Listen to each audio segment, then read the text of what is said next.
Okay.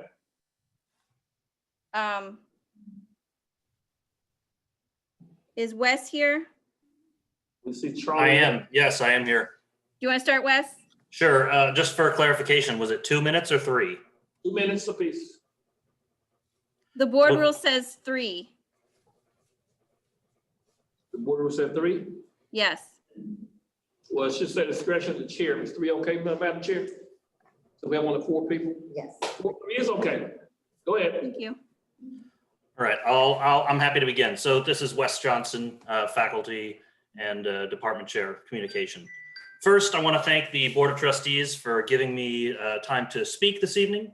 I'm here to share some thoughts on the impasse and encourage the board to vote in support of the special magistrate's decision. The impasse focuses on the inclusion of a discipline article in the collectively bargained contract. As an educator, I understand discipline and policies that help govern time, space, and work.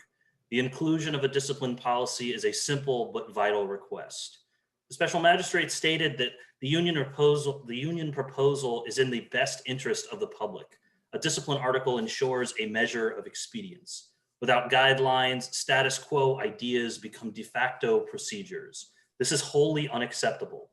Relying on memory or precedence is the first step to malfeasance and inequitable enforcement. This opens opportunities for grievances.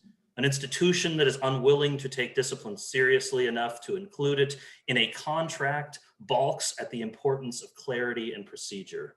A discipline article offers clear, consistent procedures protecting both faculty and administration from conflict and abuses of power. If we hope to avoid confusion, inconsistency, and inequitable enforcement, a discipline article is the only reasonable path. Including the article in the contract sets an important precedent. It suggests that administration and faculty agree on the seriousness of disciplinary protocol and are working together to ensure equity through collaboration. This is the spirit of collective bargaining. Voting yes to the special magistrate's recommendation builds trust and mutual respect. No contract is perfect. This is the core of collective bargaining. Instead, the contract offers a commitment. It is an act of good faith designed to represent serious engagement and support of the process. Rejecting the discipline article highlights discipline as being separate from discussion. It suggests that discipline is somehow private and needs to be invisible to the process. This is not about protecting bad faculty, but a discipline article ensures respect and seriousness. Having clear, complete contract language aids in recruitment and retention of quality faculty to offer students the best educational experience. Contracts help us orient to our work.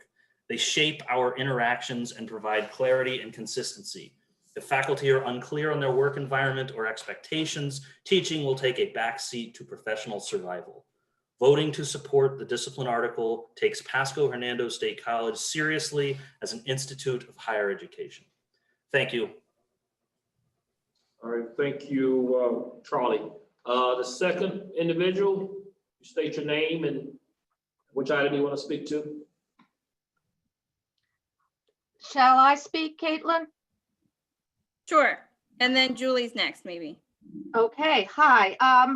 For the sake of speed, I'm going to read my statement and you'll have to forgive me. I'm having some senior eyeball moments. Thank you, Dr. Beard and trustees for allowing me this opportunity to speak. And thank you to all of you who took the time to read my email. I've been at the college for over 30 years. It's been a huge part of my life, and I've seen it grow from 3 campuses to 5 campuses, and it has been my pleasure to serve under all 4 of its presidents, both as faculty and faculty senate president. When I speak now, it is not just for myself, but for those faculty who at this moment are actively teaching their students, and for those faculty who have expressed to me their concerns and fears of speaking. A clear and transparent discipline policy and procedure is in the best interest of not just the college and faculty, but the students and community. Like a course syllabus, such a policy and procedure establishes the expectation of professional behavior and provides a clear path to improvement for those behaviors. It's true that in the past, we have never had any really serious problems. We have not had to rely on the state statute, which if we did, a grievance would end up costing the college money in legal fees. With a clear, transparent policy and procedure coming out of a collective bargaining agreement, an agreement negotiated with goodwill and interest in the common good, we can have the collegial atmosphere that best serves the public good and the future of the college and faculty and students and community will be secure. We invest in our faculty, and it's part of our jobs to mentor them so that our investment serves the students, the college, and the community. I love this college. And like you, I am a public servant. And that is why I'm asking you to please support the special magistrate's decision so that Pasco Hernando State College continues to be a great institution and continues to serve the public interest. Thank you very much. Thank you, Connie. You said Julie's next? Yes, thank you. Good evening. I'm Julie Hendrickson, Associate Professor of Teaching Biology for PHSC full-time for 17 years. I've been an educator since I was 22, just a few years ago. I'm serving second year as PHSC's Biology Department Chair and volunteering as Vice President of Faculty Senate. I'm deeply committed to the excellent work we do to serve our students and community. So it is for that reason that I joined my faculty colleagues to form a union to increase the effectiveness of teaching and learning at PHSC.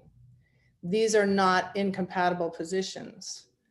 As such, I don't think it unlikely that common ground will be reached regarding our faculty discipline policy. It's not an either or position we find ourselves in, rather a both and framework that only needs clarification of perspectives.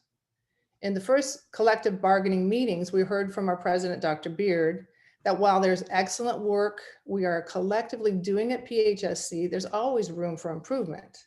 And we agree. We believe one of the paths to improvement is implementing a clear faculty discipline article. Contrary to popular belief, our goal is not to protect poor performing faculty.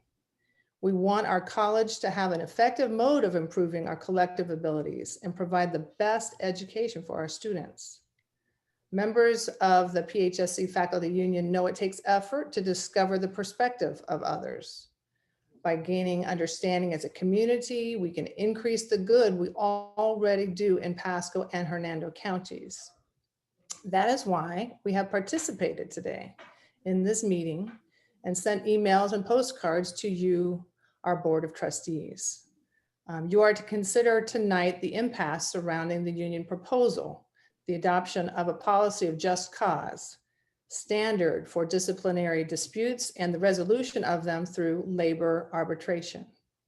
This proposal, the special magistrate has determined, is more in the public interest than is the employer's proposal. The college administration and the union bargaining team have accomplished much in the last year and a half, agreeing on articles that clarify policies and procedures. Negotiations have been remarkably amicable. I was able to participate at those meetings as the union note taker, but it is this last proposal regarding the discipline article that is now holding up the ratification of this first contract, an agreement that will build trust and healthy respect between our faculty and administrators. Mutual collaboration is the way of the future and a modern and expected path PHSC should be on. I request that you consider the union's proposal that is standard and fair and vote to accept the special magistrate's recommendation. This will allow the first collectively bargained agreement to be in place for the good of our PHSC community. I appreciate the opportunity to speak and thank you for your time. All right, thank you, Julie. Anyone else, Caitlin? I think I have something also to say in regards to the disciplinary guidelines. Good evening, everyone. I am Donna Ernest. I have been at PHSC for about 10 years and am an associate professor of nursing. I've been a nurse for quite a while, and among those various positions, I was a nurse manager for many years. And I'd like to share my perspective of having specific disciplinary guidelines. There's some similarities between working in education and working in a hospital, is that we want the best outcomes in a hospital for our patients and here in education for our students. In my case, my students will eventually become nurses who will seek positive patient outcomes. It's my job, actually it's my quest, to ensure that my students have the best outcomes so they can be the best nurses. I do take my job pretty seriously, and I consider it for the public good, because our students who become nurses will be taking care of you and me and our families and our community. To achieve this goal, our nursing department has certain standards for student behaviors related to honesty, integrity, respect, responsibility, and ethics. This higher policy is published in our nursing handbook and other documents, along with information regarding other expectations. It's clear to the students. As a faculty, we have guidelines on how we counsel, support, redirect, and evaluate students when situations fall below standards. These guidelines are available to the students, so expectations are clear. And perhaps this contributes to our program outcomes of 2018 with 90.9% first-time takers passing the RN NCLEX. Anyway, as a nurse manager in hospitals, I had specific guidelines such as job descriptions, policies, standards of practice to evaluate employee performance. And when performance did not meet standards, there were policies that guided me for warning, counseling, re-education, and sometimes termination, but all for the good of our patient outcomes. In my experience, an employee who does not meet performance standards can directly cause negative outcomes in a hospital patient, or in our case, a student. A low-performing employee can also affect their peers' performance as well as group morale. I think performance and morale of employees is better where they can rely on each other and the management to keep standards high in a proactive manner. As a nursing professor, I rely on faculty such as those who teach A&P, ethics, math, for them to promote positive student outcomes so my students can apply this information for success in our nursing courses. I rely on our nursing faculty to uphold our standards when in the hospital or classroom, ensuring the student is getting the best experience. And faculty, like nurses, are not a dime a dozen. Some may need positive redirection through specific management steps to achieve improvements. As a former manager, I appreciated the specific guidelines to help employees improve and take good care of patients. As a nursing instructor, I appreciate our specific higher standards and performance improvement guidelines. As a faculty member, I would appreciate the same respect and professionalism to be aware of the performance improvement guidelines and have the administration follow these guidelines. Thank you for your time. Thank you, Donna. Give you an extra minute, but. All right, and then I'm the last faculty member, so. Okay, you got about 2 minutes, 2 minutes, 3 minutes. Go ahead, Taylor. Okay, thank you for the opportunity to speak. My name is Caitlin Guiley. I'm an associate professor of natural science at PHSC and president of United Faculty of Florida, Pasco Hernandez State College. Imagine you're a new dean at PHSC. A faculty member in your division gets into a verbal conflict with a student. What should you do? The institution you worked at previously was unionized, so you turn to the collective bargaining agreement to see what PHSC's policy is. But there isn't one. There isn't a discipline article. You're uncertain as to how to proceed. So you talk to the dean of one of the other divisions. She says, talk to the faculty member and let him know that he should be more careful. You talk to the dean of the other division. She says you should put a note in his personnel file and notify the president. You turn to the board rule and it's unclear. Which is the best choice? The written policy offers little guidance and there's no consensus among the other deans. Now imagine you're the faculty member. You know it was a mistake to argue with the student. The dean contacts you and says she would like to speak with you about the issue. You're a union member, so you go to the collective bargaining agreement and look for a discipline article, but there isn't one. What should you do? You have no idea what's going to happen. Will you get something written in your personnel file? Will you get fired? If you are terminated, what would you do? Could you file a grievance? You speak to some colleagues. One says that a faculty member in his department got a reprimand for something similar. Another colleague says it's not a big deal. You have no idea what's going to happen, and this is adding to the anxiety of meeting with your dean. Now imagine you're the student. The professor yelled at you in a very unprofessional manner. You think there should be consequences. You talk to the dean about the issue, and she does not seem to have a plan. In frustration, you contact the college president and say that your professor should get fired. You ask what the procedure is for terminating a faculty member, and the college president has no answer. PHSC starts to seem disorganized to you, and you decide to enroll in Hillsborough Community College next semester. These are potential problems that could arise from a lack of discipline article in a collective bargaining agreement. A discipline article would clarify the steps to be taken in the event of faculty misconduct for all college stakeholders. Administrators, faculty, students, and the public could all turn to the collective bargaining agreement for a transparent procedure for how to handle faculty discipline.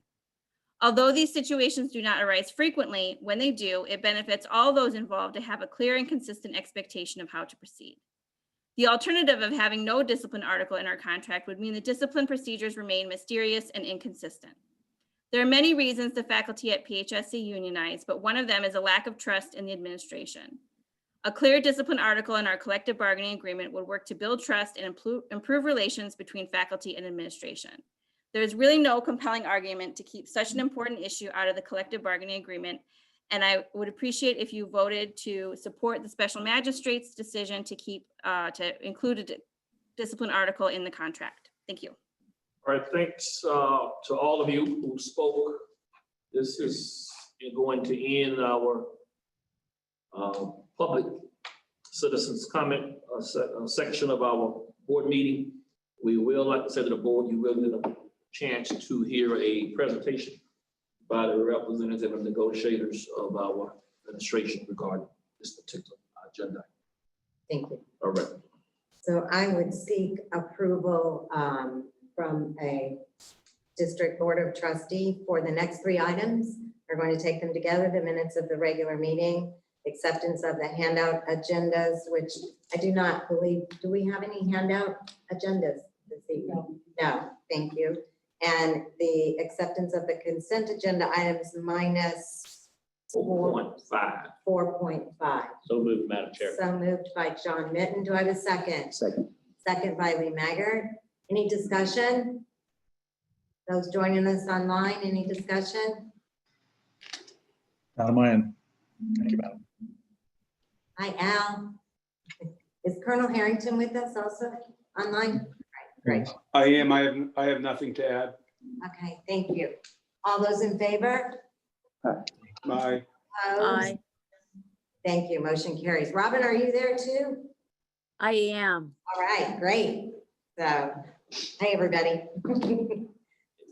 Madam Chair, we pull item 4.5. Would you like to discuss? Yes. now for approval? Yes, thank you. We So, have Tony Rivas, who is the Associate Vice President for Facilities Management. I have discussed with Tony the item of concern, okay, and the concern is the substantial completion date.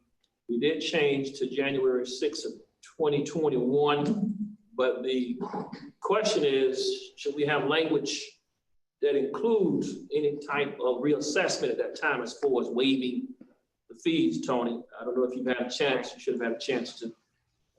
so. Yes, sir. Tony, my Go concern was ahead. we were removing completely liquidated damages. And if they didn't meet the January, we were extending to January 6th. And we were liquidating any further, we were waiving any further liquidated damages if they didn't meet that date. So can you explain that to us, please? Yes, the essence of this change order has the substantial completion date of November 4th, which was met last week or the week before. And from there, the establishment of the January 6th final completion date, if there are two elements of time tied to the general contract, and that is the substantial completion and the final completion. Each one carries its own liquidated damages and assessment of those. So this change order would not change that and take away that language, which is in the meat of the construction management contract. So I think we need to have some legal input on this because I respectfully disagree with you. Because the last sentence of this description said, liquidated damages will not be assessed against the revised completion dates. And my understanding is any addendums supersede anything written already in our contract unless otherwise stated. So I read this as we are waiving any rights to any future liquidated damages should the dates not be met. Is there someplace in the contract that says differently? The date that is being established is January 6th for the Correct. final completion. Correct. And that is the date that they can do anything earlier up until that date. After that date, there is liquidated damages for non-compliance with that date. That is not what this says. I'm not trying to be difficult, I'm concerned. I understand your concern. It says liquidated damages will not be assessed against the revised completion dates. And below are your 4 completion dates, one including the January 5th date. Correct. So if they meet that date, there will be no liquidated damages. If they do not meet that date, there will be liquidated damages. Then the big contract. Madam Chair. Is it? Yes. So Tony, Yes, sir. John Midden. So one might read it then, liquidated damages will not be assessed against the revised completion date of January 6, 2021. That is correct. So that if it's January 7th, potentially there could be liquidated damages assessed. Okay, That is correct. I Thank you. get it. Thank you. Sorry. No problem, no problem. It's a very difficult to, Yeah, okay. It is different kind of language. Yeah, I it agree. is. Thank you, thank you, thank you. So that makes a lot of sense. I was just making sure. And I know that we're gonna probably far exceed getting done before that date, but I just, the way I read it was like, that, I can understand. Good question. yeah, so, Yeah. that was a okay. good question. It was a good question. Thank you. And thank you, Tony, for being so patient with me always. No problem. You'll need a motion. I do. So could I have a motion, please, to accept 4.5? So moved. So moved by Lee Maggard, a second. Second. Second by Al Hernandez. Any further discussion? All those in favor signify by aye. Aye. Opposed? Thank you. Motion carries. Thank you very much. Thank you. Okay, we are moving on now. 1.7, Madam Chair. We have 2 board rules that were lodged in our September meeting. The first one is 6H19-1. It was a new rule, so we will be putting the right numbers on this particular item. But it's one concerning free speech and assembly. We did not receive any public comment. Basically, this board rule establishes policy related to free speech and assembly in outdoor areas of our PHSC campuses in terms of location. And as long as there is no interruption in operations, we're pretty basic in terms of making sure individuals have a right to speak on our campuses. Thank you. And the second one that was launched 2 months ago was 6H19-2.56, educational and workplace harassment. We went through it based upon state and federal regulations to make sure we would sort of qualify, clarify some things. and there was no public comment. And basically, I did get a question regarding harassment based upon these particular specified areas. And the key words here certainly is verbal, physical conduct on anyone based upon these categories. We don't tolerate any type of misconduct based upon any particular items, ones here and ones that are not here. For clarification, we have a zero tolerance policy. Thank you. And we just seek your approval for both of these. So I would like to take these together unless there's any objection by the trustees. So I would entertain a motion for the acceptance of 1.71 and 1.72. Do I have a motion, please? Madam Chair.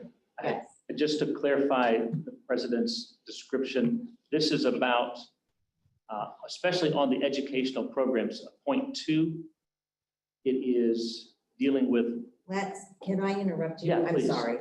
So let's take these separate and then we'll open it for discussion on that, if that is all right. Absolutely. Okay, so do I have a motion to accept free speech assembly 1.7.1?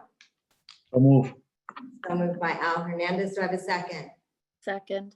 Second by Robin. Any discussion? All those in favor, please signify by saying aye. Aye. Opposed? Okay.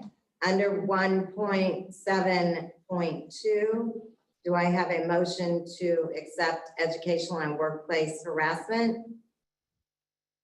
I'll make that motion so I can ask the question. Okay. And a I'll second, second. I'll And second Rob. for that reason.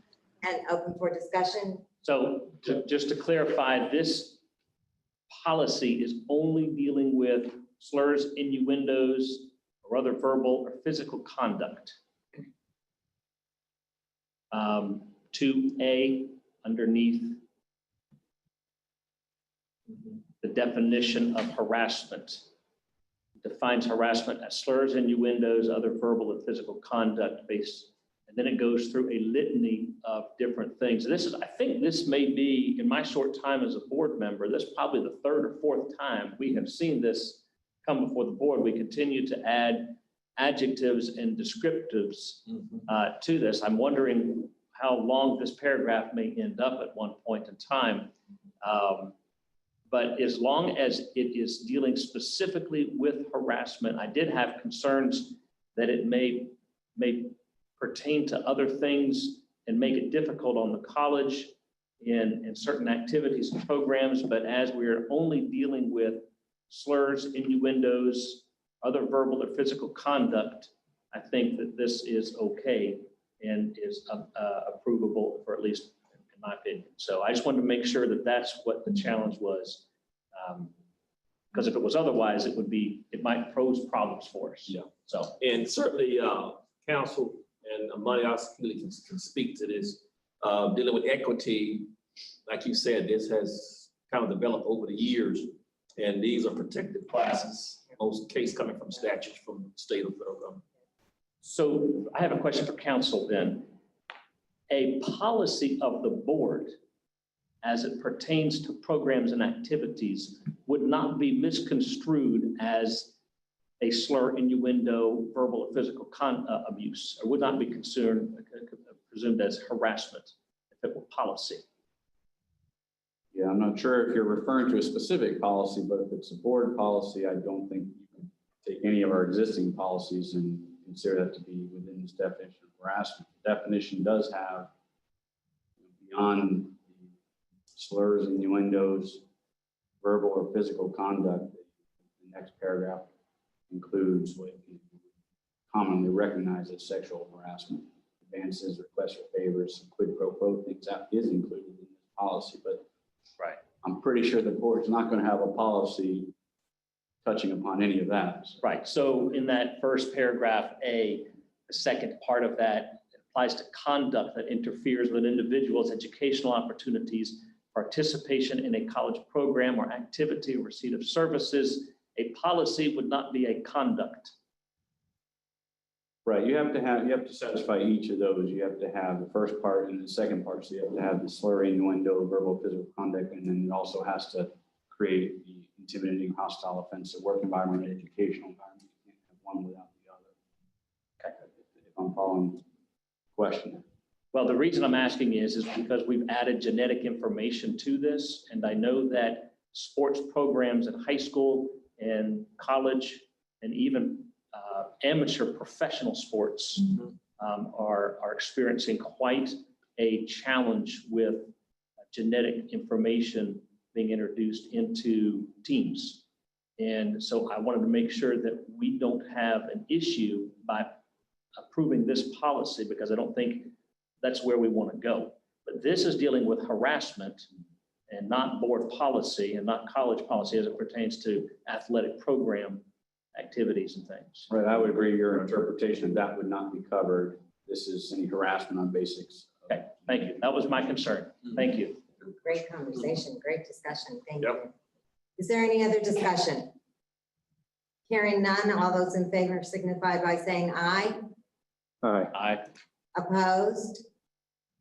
Thank you, motion carries. Madam Chair, we want to lodge 3 additional board rules in this meeting.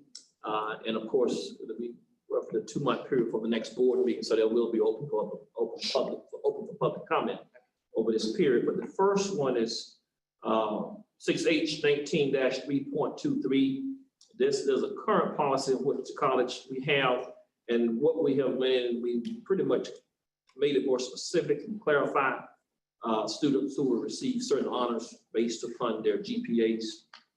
And of course, we're able to add and again be more specific in terms of the specific honors. We had not had that previously. So we want to launch this. We don't have to vote tonight. Right. The second one is 6H19-410, construction contracts and payments.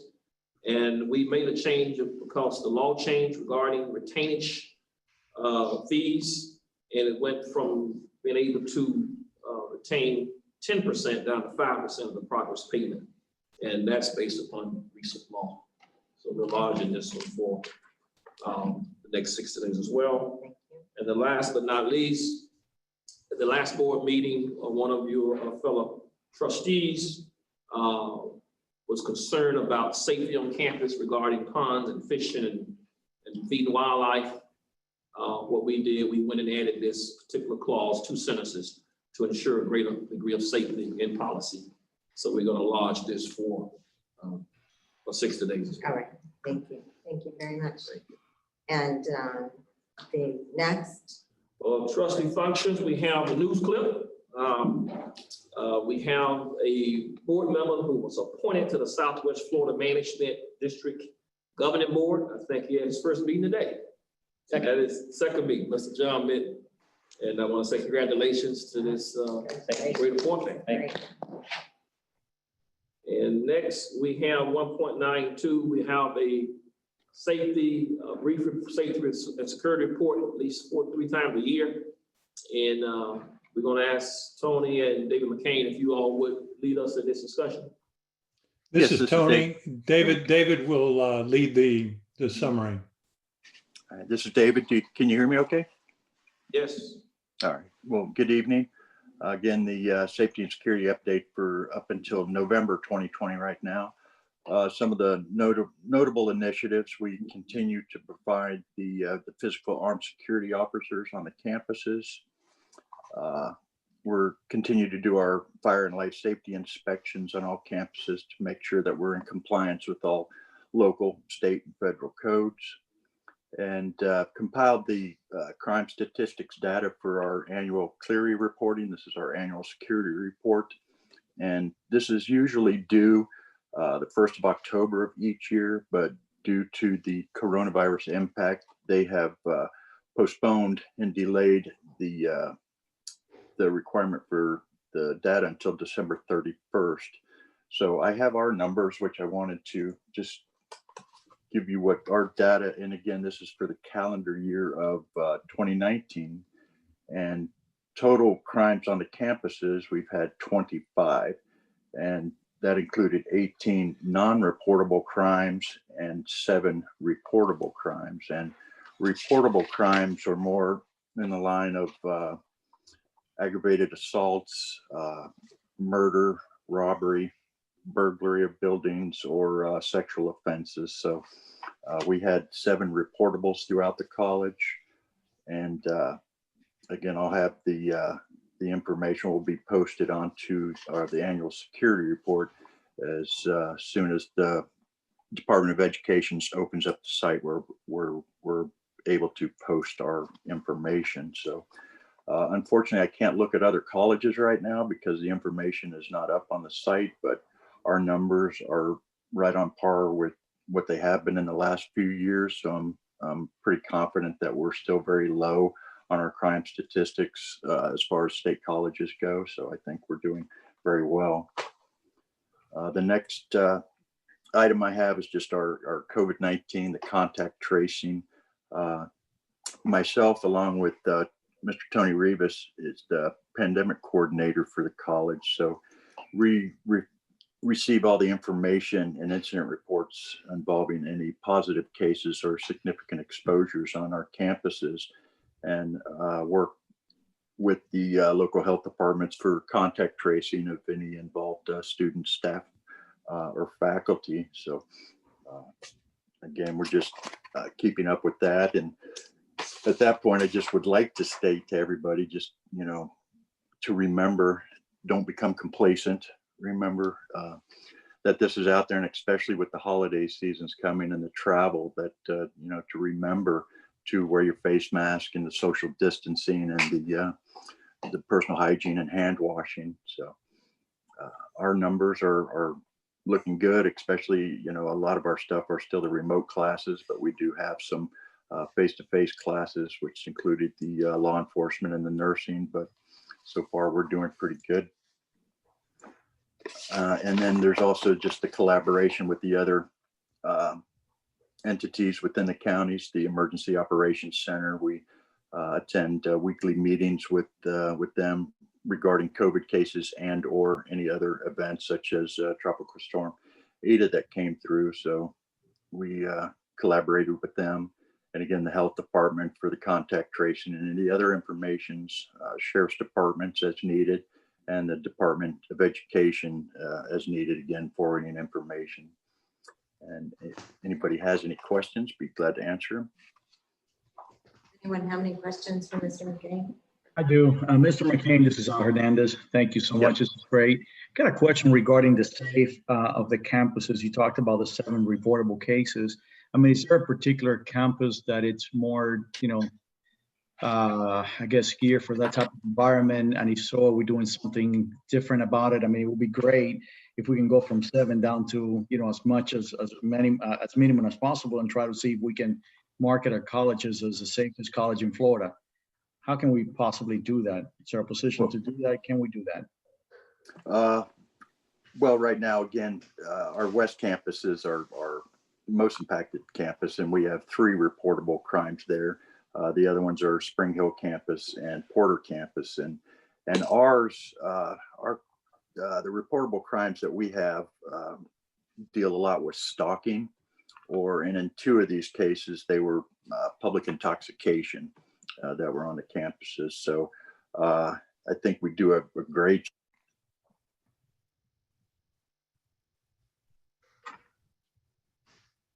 Does that answer your question? job with keeping the crime rate down. Just some of the things are just as possible. Got it. He does, Madam Did Chair. that answer it out? Yes, he does. Thank you, Mr. McCain. Are there any other questions? I do want to echo that, of course, you all received the pretty much weekly COVID reports from me. And I think we're probably, 10 staff, 2 students have been infected. Assuming most of those infections are brought in. But we do have our protocol that we go by. And we are very diligent making sure our campus is safe. And we all know that we're still pretty much remote as far as our classes, about 90% or so. We do have staff coming in and out on a regular basis. And it's a season we've never been confronted with, but we want to remain diligent and safe, as Tony and David has said. Thank you. Thank you, gentlemen. Thank you. Thank you for keeping our campuses and our students and our faculty safe. We appreciate all your efforts always. Well, thank you very much. So our next is items for discussion from the trustees. Is anyone have an item for discussion to bring forward? No, I just have, Madam Chair, just have a comment, if you don't mind. Yes, please. All right. You know, I heard that the US. Al, Yeah, Al, can you- you're breaking in and out. oh, that's great. Better, worse? Better. If you move closer, that seems to be better. Yes. I was wondering, the US as an institution is moving away from the education curriculum. I wonder if there's an opportunity for us as a college to actually double down or look into it to see if we can take the teachers that are going into this area to actually stay within the college. I would like to make a brief comment. His question was, USF has proposed to closing their undergraduate education program and keeping the graduate program. And I was online when they made that decision. As you all know, if you've been reading the paper, there has been some pushback from the superintendents in Pinellas, Pasco, Hillsborough, and Manatee County. Right. Matter of fact, I was in a meeting today with one of a board member, USF, and they were disappointed in the way it was really announced. He felt that they really should have engaged the state colleges, the superintendents, and all the appropriate stakeholders before making that announcement, and really should have packaged it in a different way. Matter of fact, even some of the board members of the USF did not know about it. So that's one thing. What we're doing now, we are planning a meeting with 5 state college presidents, including myself, area superintendents, with USF administrators, some more of our administrators, in the very near future to look at some possibilities. As you may know, we have our EPI, which is Education Preparation Institute, where we're able to certify individuals to teach who already has bachelor's degrees. So to answer your question now, there have been pushback. There have been requests for USF to reconsider. But in the meantime, we are meeting with our chancellor and area presidents along with the superintendents to have a strategic plan to go forward in the future. Right now, they have about, I think, 1,200 students they have to teach out. That's going to take so would actually really officially close the undergrad program down. But we have been in discussion. I've asked Dr. Gillette to contact Provost Wilcox at USF for further discussions as well. Fantastic. Thank you. Appreciate it. Thank you, Al, for that question. So I appreciate it. Any other trustees, any items? Yes, Lee. Quick question. Has there been any discussion from Department of Education on how the remainder of 2021 calendar year is going to look as far as mandates and from an educational standpoint? I know up until this point, there hasn't been much, but I just wasn't sure if you heard anything on what, if any, mandates going forward. Councilor President, we generally meet once a month on Zoom, and sometime Commissioner Corp will come in and say some words. They're just telling us to stay as safe as possible. As bad as we want to get back in person, but they understand this is a virus that's hard to predict. At the end of the day, they know it's a local board decision in terms of how far we can go in terms of getting back on campus. And of course, locally with the school system, they rely on the school board. So they're being very cautious about trying to mandate. They're just asking us to do all we can to try to meet face to face as much as we can without telling us to do it. Okay, thank you. Okay, any other items? All right, thank you. Hearing none, we will move on. So, Dr. Beard, your president. Madam Chair, I won't spend a lot of time on the briefings, but what we try to do again is to highlight major activities that are going on in our college. And as you all can see, we're doing quite a bit, even though we are remotely to a great degree. My team says they probably working even more and harder now since they are remote. They're ready to get back in person. We always on call 24/7, trust me. But some of the highlights include the Pathways project that Dr. Bailey and his team that they're sort of coordinating throughout with other state colleges to increase our completion rates. We've been quite well, I think, with retention over the years, but we want to make sure we enhance our completion rates, which I think right now we'll run a little bit below the state average. The big thing, big festival. Some of you, I think, Maryland, you may have attended. I want to give kudos to Sonia Thorne and her leadership as we look at trying, along with Dr. Marcel Austin, as we look at making sure we have really a good committed workforce in Hernando County. We want to go to that next level. So we're looking for ways to facilitate economic development through manufacturing development. And just want to thank both of those for doing a yeoman's job. Fundraising, we have been raising money over the last several months. I want to give kudos to Dr. Richardson. I told her that she tends to attract money, something about her personality that really has done our foundation a great benefit in terms of getting the dollars. Of course, we will hopefully announce our major campaign in the very near future as we continue to fundraise in the community. Dr. Richardson and I were really out there doing a lot of fundraising and friend-raising, as may I say, before we announced the major campaign. The ERP, I think we've said a whole lot about the ERP. It's in action. I still see our best days ahead of us, and keep up the good work for the ERP team, the whole entire team, as we go from finance to HR, student affairs, and academic affairs.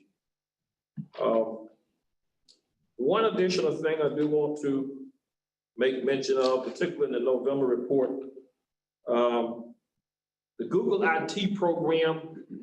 Again, want to thank Sonia Thorne working with Innovation Collective, along with many of y'all know Wayne Johnson, who used to own a company in Pasco and now in Hernando County. He sold. He's very, very interested in making sure that we have a workforce that's going to bring manufacturing here. So through the IT, or rather Google IT, 100 citizens in Hernando County were identified to get this certification over a 3-month period. And once they get that certification, they should be able to work remotely with some major companies. So this is just a great start, something that we're facilitating here at the college, working with our community stakeholders. The county is involved,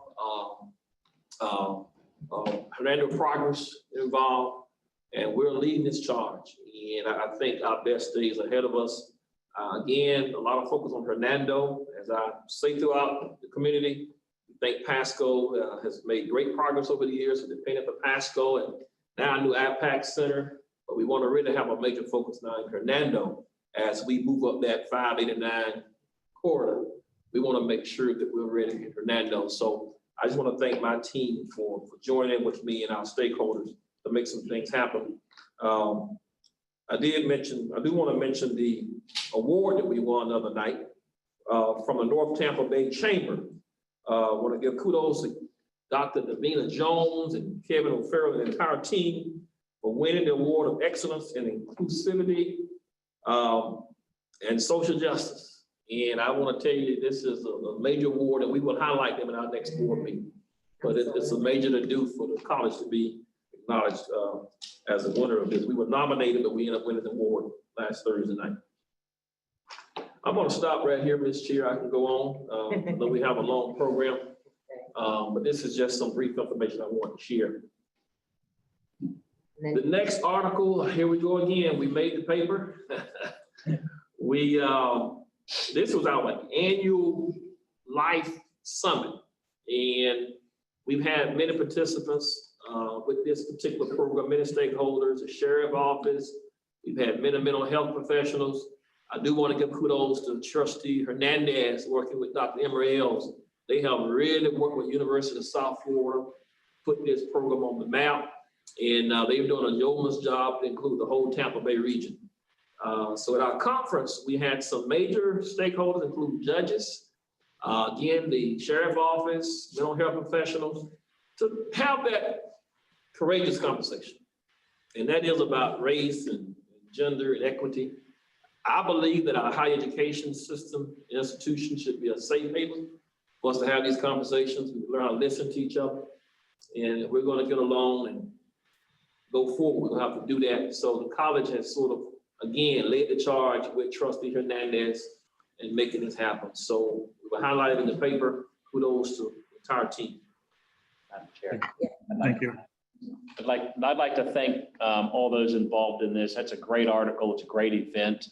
And in a sector in education, higher education, where dialogue seems to be challenged on these grounds, to be able to have this institution take a lead in something that is safe, conversation, hard conversations, but appropriate conversations. And I appreciate what PHSC is doing in this as a leader in pushing this out there so that neighbors can have conversations and coworkers, but be able to have the type of leaders in this particular event, including those that are here today. I want to thank PHSC, Dr. Beard, and Trustee Hernandez, and all those that have been a part of it, Dr. Ailes, because this is good stuff. We need to have this continue as we go forward here in Pasco, Hernando, and the region. So thank you. Welcome. Thank you. Thank you, Al, for always being a great leader. Yeah, I appreciate it. Thank you. And Madam Chair, 1.10.3, Dr. Hartz, I think she has a quick brief presentation. Dr. Hartz, you there? Yes, I am, Dr. Beard. Can you hear me? Yes, ma'am. Go right ahead. Yes, again, thank you, Dr. Beard, Madam Chair, District Board of Trustees. The overall ERP project status for the third quarter, which ended earlier this month, was in the green in all areas, meaning that we were on time, on budget. All identified risks were remediated and all milestones were achieved. Ms. Rhonda, if you could please go to the slide that shows the status, I would appreciate it. Thank you so much. I will first turn it over to Magdala Randolph. She's our Campus Works project manager, who will provide a brief overview of the finance, HR, and payroll modules. Magdala? Thank you, Dr. Hart, and thank you, the Board of Trustees, for giving me the opportunity to present the project status for HR, finance. As Dr. Hart mentioned, the finance project has gone live. We are at a phase of go live and support. And for HR, we have completed our UAT. We are now moving forward with our third payroll parallel and getting ready for issue resolutions for the payroll, and also making sure that all issues have been resolved and we're ready for the go live on January 1st. Back to you, Dr. Hart. Thank you, Magdala. That was very brief. So I will go into the Campus Nexus student and portals. The Campus Nexus student is also on time, on budget. If you recall, we ended Spin 3 back in September, and Spin 3 ended with 78.4% quality. We had 100% coverage of completion of all the cases that we validated. If you recall, we are validating over 10,000 records. We have 9 million points of data in our new system. So with that, we had 78.4% quality, which is excellent. But in order to get to the point of where we can go live, we have to be at least 90, 95%, even 100% with quality. So that's what we're working on for Spin 4. Spin 4 was underway the end of October. We're looking at resolving any issues through our validations and our configurations. We're looking to be at 95% accuracy. Spin 4 is supposed to end on December 4th, but given we'll have to take a look at where we are, and given where we are with our issues, we may continue with Spin 4 and move out to January. So that is to be continued. With the portals, we have both a student and faculty portal. Our faculty portal is now being reviewed and configured. We have a pilot group of faculty who are working with our training subcommittee to ensure that we have training guides and PDFs for the faculty so that we can roll this out sooner rather than later. We want to be proactive and not reactive as we move into spring. Campus Nexus package solutions, as you can see, the 3 that Campus Nexus was supposed to provide for us, they have been developed and they are scheduled for testing.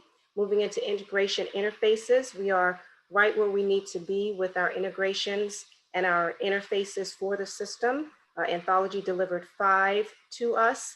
They are in the final development stages, so we'll be testing those in January and February.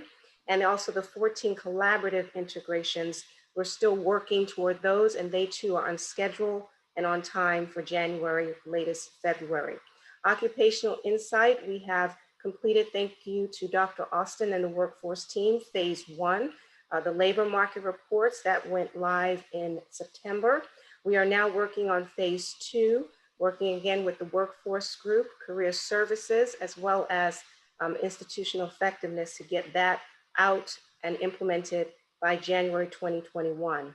Campus Nexus Engage, our contact module for our students, is well underway. It is also on time. We are working on the applications within the system, and that is going very well. Florida State reporting, which is critical for our success. We're pleased that the production of the Florida State reporting is in the test environment. All the deployments for each of those pieces are complete. We have 90% complete for mapping. So we are way ahead of our time schedule when it comes to Florida State reporting. And last but not least, the financial aid automation that will begin later next year. And that is expected to go live in May of 2021. With that, that is a broad overview of the ERP project initiative. Are there any questions for me? Any questions? Dr. Hart, I would just like, again, on behalf of the trustees, to thank you and your team. And I have to tell you that it warms my heart when I see personally where some of your emphasis is on the accuracy of the data, obviously, but the fact from the student portals and the interactive pieces, because we know that this will change the dynamics of the experience for our students to just, I mean, it takes them into a whole nother stratosphere, really. And so the initial engagement and for that to be impactful and to be accurate is really critical, I think, for the success of this moving forward. And the fact that you take that so seriously and your team, and yet you're ahead of schedule. So kudos to all of you and congratulations and thank you, because this is a monumental task. I can't even imagine. So just on behalf of all of us, your board of trustees, we thank you greatly for your diligence and your efforts. It's a $10 million project, and one reason we want to continue to report, it's a way of holding us accountable and certainly informing you as well. But I'm hoping and believing everything has been recorded behind the scenes, because Anthology is going to want to use this as a model. Yeah, hey. They already called it, really. That's okay. I heard him live tonight talking about how great our team was. So congratulations. You know, does that mean we get a discount if they get That's what I'm working on.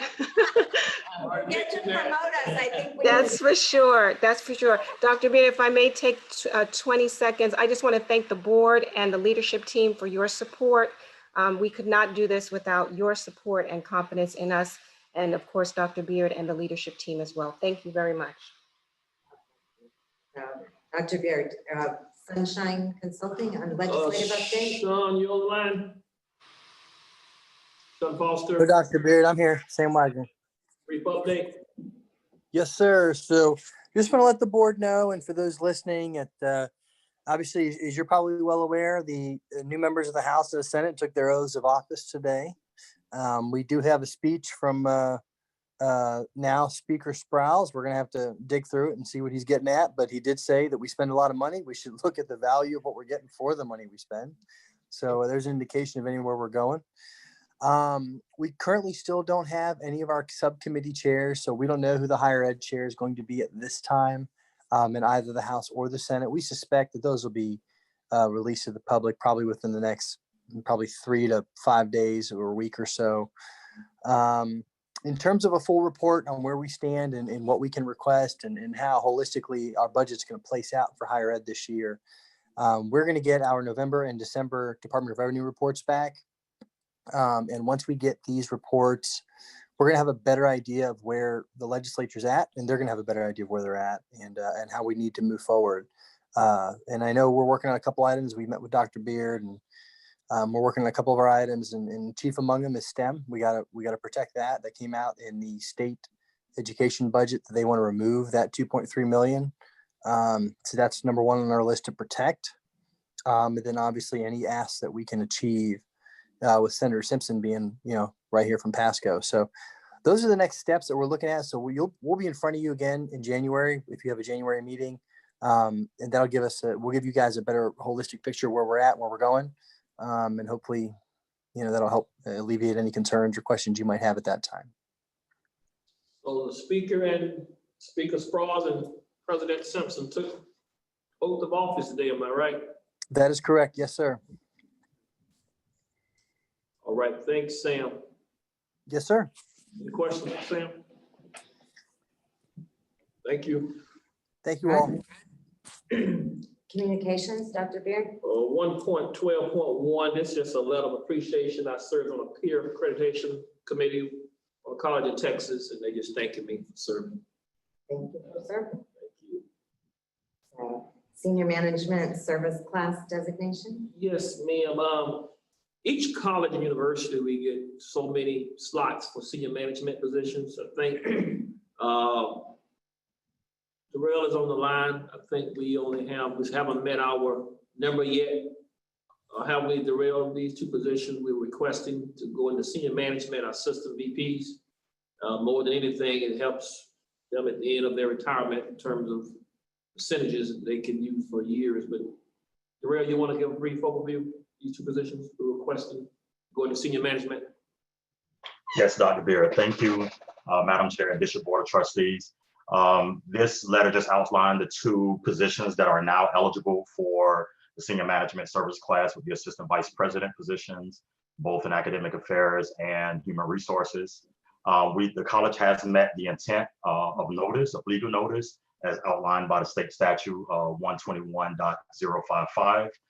By having a legal notice posted in both Tampa Bay Times on September 13th as well as September 20th. And obviously, this letter outlines the seeking approval of the Board of Trustees to move forward with these actions. Thank you. So do I have a motion to accept this recommendation? I move. So a motion made by Trustee Minton. Do I have a second? Jeff Harrington will second it. Second by Colonel Harrington. Any discussion? All those in favor, please signify by saying aye. Aye. Opposed? Thank you. Motion carries. Good job. All right, and Dr. Beard, Madam Chair, we have 3.3 presentations from United Faculty of Florida and PHSC administration. Chief negotiator, we have with UFF Graham, is that Picklesimmer, and of course, Council Koji. So at this time, I think we have Graham. He has a presentation. He has shared Zoom. So Mr. Graham, feel free. Thank you, Mr. President, Madam Chair, Boards of Trustees. Before we get started, I actually have, I guess, a procedural clarification question. So I've been through a lot of impasses before. I assume that Mr. Koji is going to be presenting the administration's side of this issue.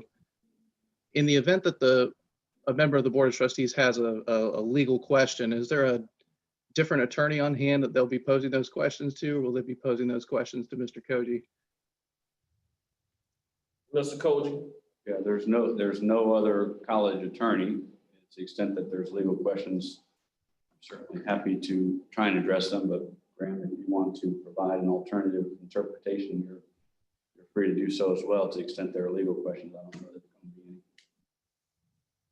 any. Okay, yeah, I'll do that as needed. I get a question came up because it's a little unusual. Usually when I see impasses where the attorney who's been working with the board has participated in the negotiation process, there's usually sort of a different attorney on hand for the board rather than the attorney representing the administration. But excuse me, this is the chair. Are you Yes. an attorney also? I am not. You're not? Correct. Okay, thank you. I'm sorry, I didn't mean to interrupt. I was just trying to clarify. No worries. Just wanted to understand kind of procedurally what we're doing here. Okay, thank you. All right, in that case, Let me start by introducing myself. As Dr. Beard said, my name is Graham Picklesheimer. I work as a union business agent for the State United Faculty of Florida, headquartered in Tallahassee. I live in Tampa, and I assist higher education unions throughout the state in negotiation and enforcement of contracts, including for about the last not quite 2 years here at Pasco Hernando State College. So I think you all probably know the background of the issue that brought us here pretty thoroughly. Over a period of about 18 months, union and administration negotiated in good faith, reached a lot of agreements on a lot of articles and a lot of other issues. It was, for the most part, a very productive, amicable process, and that's to the credit of everyone who participated in the process on both the union and administrative sides. Regrettably, we could not reach an agreement on discipline. That issue was brought to a special magistrate appointed pursuant to Florida statutes, who heard both sides give their arguments and rationales for why their position on this issue was the better one. And that magistrate recommended a compromise proposal, which, as you all know, was subsequently rejected by the administration. So today, board members, you have really about 3 choices. You can adopt the special magistrate's recommendations, which is what the union proposes and what a number of faculty spoke to earlier in this meeting. You can reject the special magistrate's recommendations and have no discipline language in the contract at all, which is what the administration proposes. You also, within some limits, can try and fashion your own solution to the issue at impasse. The union provided as a handout the grievance procedure that the parties agreed to in advance of today's meeting. And if you take a look at that, you'll note that grievances are resolved through selection of an arbitrator appointed from a panel provided by the Federal Mediation and Conciliation Services. The relevant language I'll throw up on the screen here.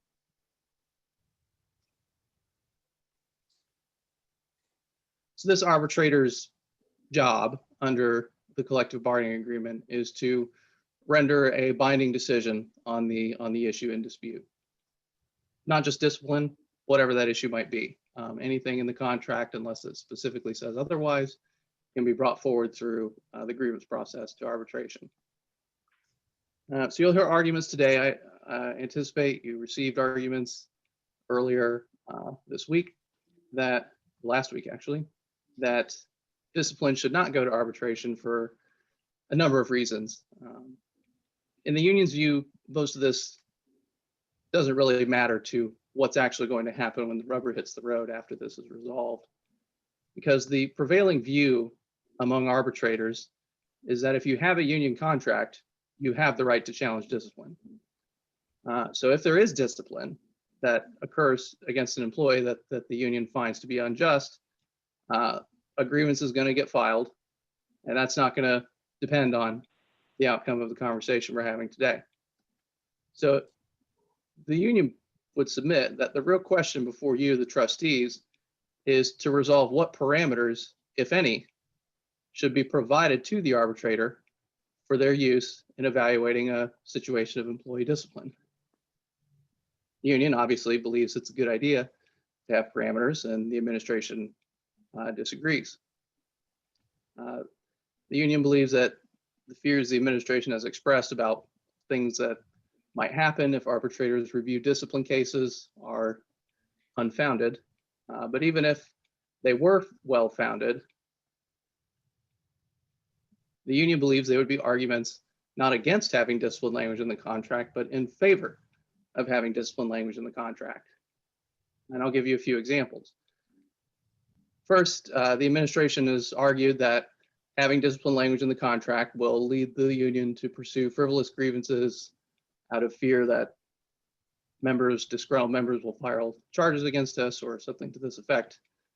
But the union is not worried about that, to be blunt. Florida Public Employee Relations Commission affords wide latitude to a union to exercise good faith judgment in deciding which grievances to take forward and which grievances not to take forward. On the screen, you have now a quote from PERC's general counsel in a summary dismissal of a complaint filed by an employee against a union for allegedly failing to process a grievance that the member wanted processed. And as you can, Graham, I'm sorry, there we go. Okay, thank you. We weren't seeing it. oh, I apologize. Yeah, feel free to interrupt if what's on the screen doesn't seem to match what I'm saying. So in any case, the union is frankly not worried about that. The last time someone even tried to file such a complaint against United Faculty of Florida was way back in 1996, and it was summarily dismissed. It's just not a real threat as long as the union is, exercising judgment in good faith.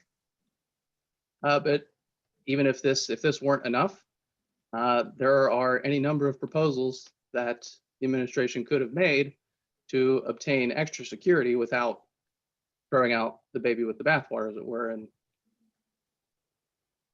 taking a position that there should be no language. They could have proposed language that requires the losing party to pay all of the fees and expenses of the arbitrator. And there is, in fact, at least one UFF contract currently that has such a provision. It's not unheard of. There are even contracts out there where if the arbitrator finds the grievance to be totally frivolous, the arbitrator can order the union to reimburse the administration for not only fees and expenses of the arbitrator, but also its attorney's fees that it incurred in the processing of this case, much like what you might see in an administrative or a trial court proceeding.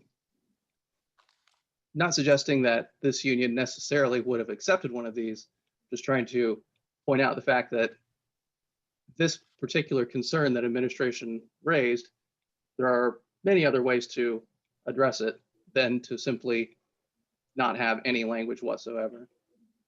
And of course, not having any language whatsoever will not provide any extra protection against this concern that the union will file frivolous grievances.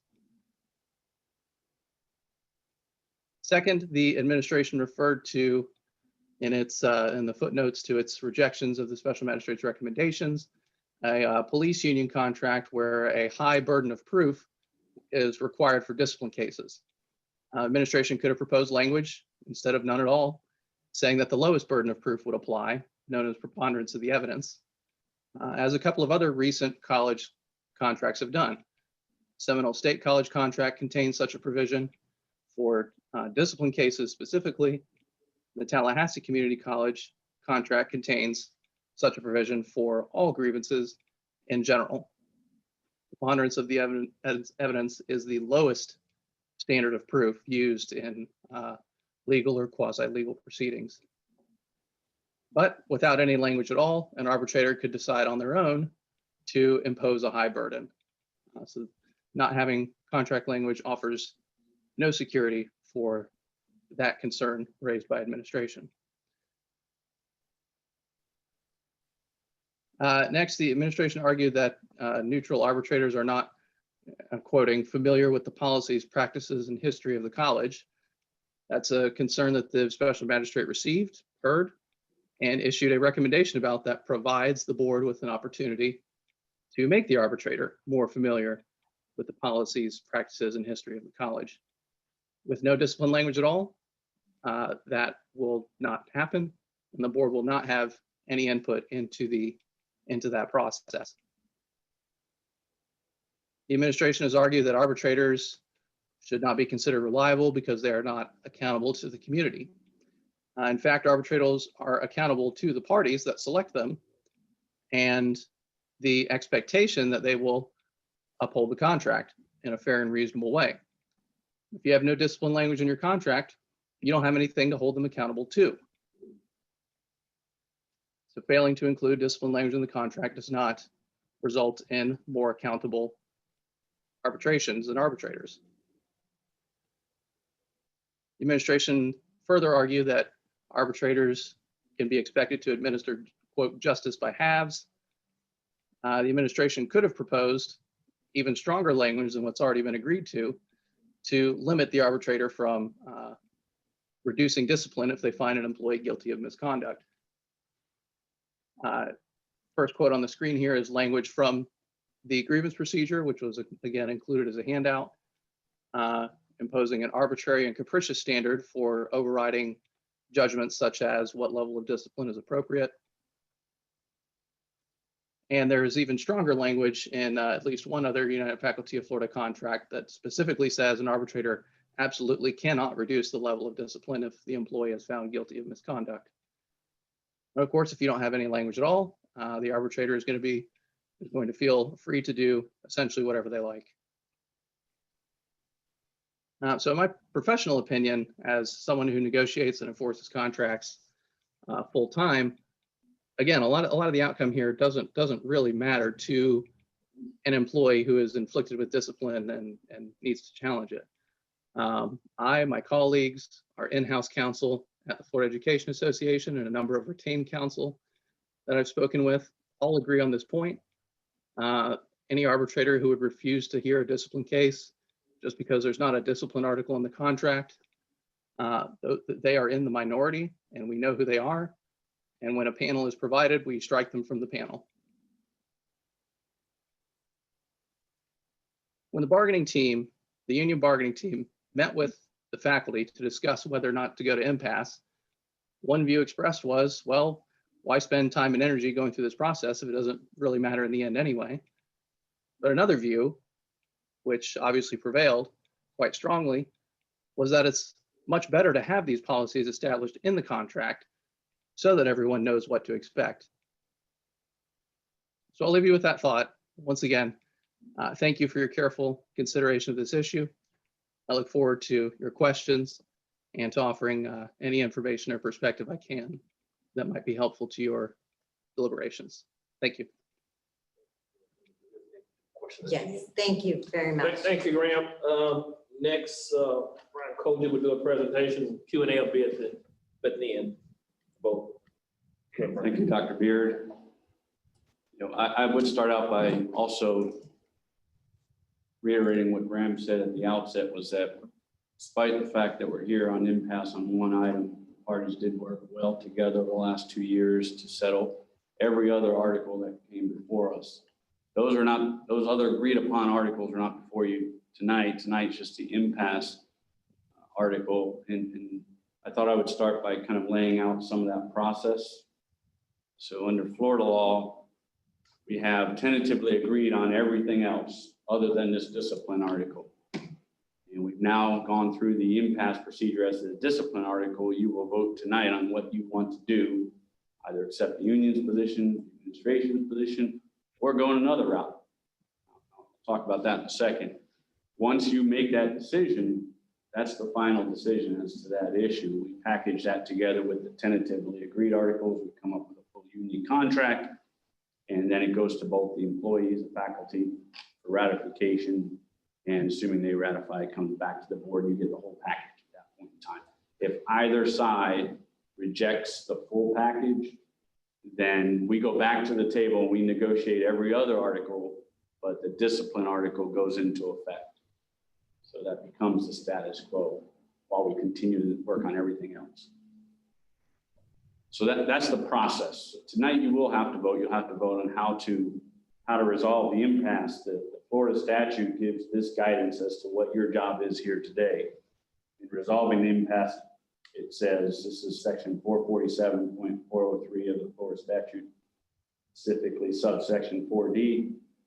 The legislative body shall take such action as it deems to be in the public interest, including the interest of the public employees involved, to resolve all disputed impasse issues, end quote. So that's your guidepost. You do tonight what you think is in the public interest. The administration team feels that what's in the public's interest is to reject the union's proposal, reject the special magistrate's recommendation, and to adopt the administration's proposal. One thing I want to be clear about here, and I'm going to go through and explain this in detail, but the issue here is really this. not whether you should have guidelines on discipline, not whether an employee, full-time faculty member should be able to grieve or appeal if they're terminated. Who should decide? Who's the final decision maker on that? That's the issue. What I mean by that, right now, you already have a board rule in place that gives clear, transparent guidance as to the disciplinary standards when you want to terminate somebody on a continuing contract or reduce them to annual contract or terminate somebody on annual contract mid-term. Ms. Dodge, I don't know if you can put up Board Rule 2.23. I think that's page 36 of 39 on the PDF.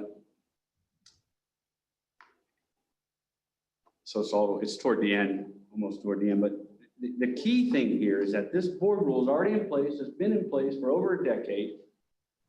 And you'll see there in subsection 1 that it outlines in great detail what the disciplinary guidelines are here. These are not hidden. These are right on your internet page. Everybody can find that. You know, respectfully, we heard a lot of the faculty member earlier to say we need clear and transparent guidelines. Well, here they are. They're in Board Rule 2.23. They're reiterated in Board Rule 2.24 with regard to suspensions and probation. Those are the guidelines, and they've defined what we look to in terms of disciplinary action. In contrast, what Mr. Picklesheimer Union had on the screen earlier under the union's proposal is a just cause proposal. And the guidepost there for discipline is, and I'm just going to read section 6.1A of their proposal is, quote, discipline is intended to be corrective and shall be for just cause, end quote. That's the sum total of the guidelines that the union is proposing in terms of what should guide disciplinary action. Compare that with 2 pages worth of guidelines in Board Rule 2.23. That's clear and transparent, Board Rule 2.23. The union's proposal is simply a just cause. Now, arbitrators generally know what just cause is, and there's no universal definition of it, but they apply all kinds of standards that are not in the contract. And arbitrators like the special magistrate have done this 1,000 times. But the faculty member looking at this one sentence in a union contract is not going to know any of that. I would submit to you that just cause, if you had to sit down every arbitrator and tell them to define it, you'd get a bunch of different definitions, but they would closely approximate what you have in Board 2.23. There'd be some minor differences, but you can look at Board Rule 2.23, and if you're a faculty member, you know what you can and can't do. So first and foremost, we do have a procedure in place. Now, when I say the issue here is not really whether to have a disciplinary article or not have a disciplinary article that the faculty is subject to, it's really who makes the decision. Under Florida law right now, if we terminate a continuing contract faculty member, they already have a grievance and appeal procedure. They get a full-blown hearing, i.e. a trial before Division of Administrative Hearings if they want.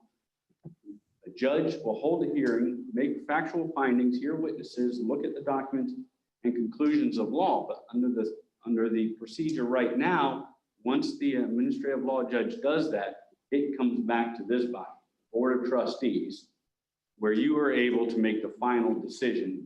You can disagree with the judge's conclusions of law.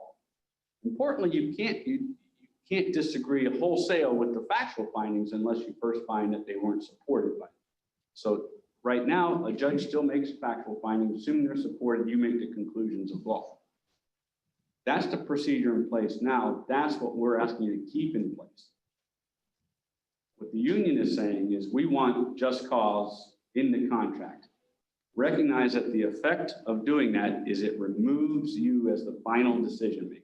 If it's in the contract, it's subject to arbitration. Arbitration goes to a third-party arbitrator and not to this board. Our view is simply this: we don't think you ought to give up that authority and responsibility. You should keep final authority over discipline. The only way of doing that in a unionized setting is to leave discipline completely out of the contract. Now, with all due respect to Mr. Picklesheimer and his colleagues, if you leave discipline out of the contract, you heard the union's argument is we still think we can grieve discipline. And And an arbitrator is going to still imply it into the contract. One, if that's the case, then you don't need it in the contract. Two, we disagree with that because if you leave it out of the contract, it's never going to an arbitrator. We would refuse to arbitrate any disciplinary grievance. We would say you are welcome to appeal under the existing process. Can't go to arbitration because the grievance article that they had on the screen earlier limits the applicability of that to contract disputes. And this wouldn't be in the contract. Now, here's one important thing, and Rhonda, I don't know if you can put this up, the other proposal that the second one. Okay. So on the screen before you, recognize that the union's taken a position, well, we are different now because we're unionized. And they are different. What's the difference between union and non-union? A unionized environment, we are required to sit down and discuss these things. And we did for two years, basically. And we had several proposals. So that the administration's proposal that you see on the screen here was first presented in 2019, and then we tweaked it in 2020. But we did propose a compromise. And the compromise was we will include Board Rule 2.23 in the contract. So if you could scroll down a little bit so you can see that first subsection A, that is taken nearly verbatim from your Board Rule 2.23. So if the concern is we want something in our contract, there it is. Now, importantly, later on in that same proposal, it says, however, you can't take this to an arbitrator if we're going to terminate continuing contract. You can still appeal it, but you go to the board, trustees, go to the judge, administrative law judge, and to the board. And the union rejected that. And the union did point out that Board Rule 2.23 doesn't, by its terms, apply to lesser disciplines like reprimands, things of that nature. So we added that in there. We even said we'll add just cause for that into this. So we presented that compromise. Now the problem is, under Florida law, we can't impose that because that is considered the carve out of arbitration, or that the language where we said you can have it, but you can't arbitrate it. You got to go back to the board. You're not allowed to impose unilaterally. So the only way of reaching that result, and that's their, and frankly, they can reject it. That's within their rights. We can't penalize them for that. But we told them then, okay, you're not willing to accept the compromise, then we have to keep it out of the contract and leave the status quo in place. The status quo being disciplinary action goes to the board ultimately. Make no mistake, when you're voting tonight, you're voting either to retain that authority, or if you accept the union's position, to give that authority to an arbitrator, which you can do. If you think that's in the public interest, we don't think that's in the public interest. So we recommend tonight you vote to accept the administration's proposal, which is to keep discipline out of the contract, keep the status quo the way it is, which means appeals come back to the board.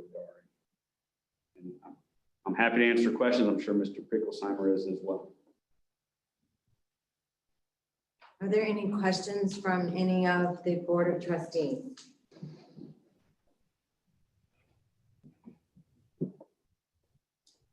Madam Chair, I do have some comments. So I first want to thank the two presenters for helping provide the information, that a little bit of the history that's gone on. And I would echo what I've heard is that the negotiations have been very friendly and accommodating on both sides, and it's been good negotiation. Obviously, there's some challenge on this particular point. Rhonda, is it possible to get the last slide of the union's presenters presentation back up there? It was the last page with the logos on it. Was that theirs? Oh, that was theirs. Okay, I was screen sharing. Graham, are you with us? Yeah, give me a second. I'll get it back up here. Last slide of your presentation, please. The one with the logos on it, I think it was. As you summed it up. Yeah, just one moment. I'm getting it back up here. The good news is we're not going anywhere. Thank you. So, I want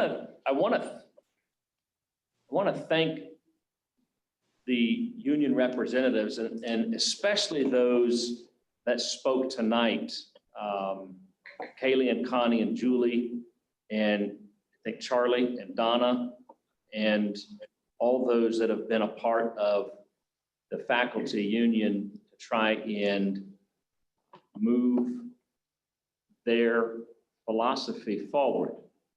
And I think we've seen it time and time again tonight in many of these items on the agenda, the excellence that PHSC enjoys in its personnel and its staff, its faculty, its leadership, top to bottom.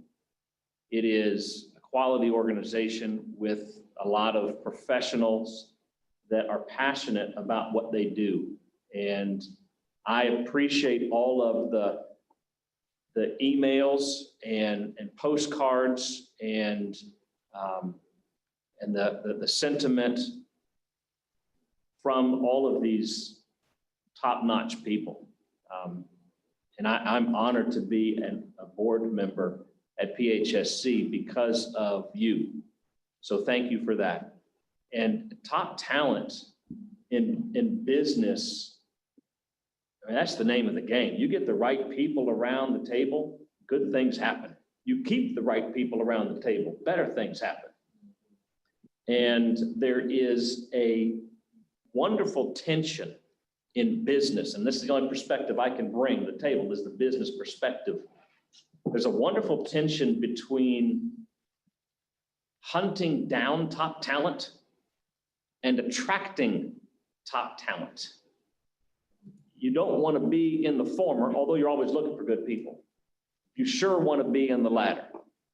You want to be that institution or that company that is known for being a great place to work, and you want to attract top talent.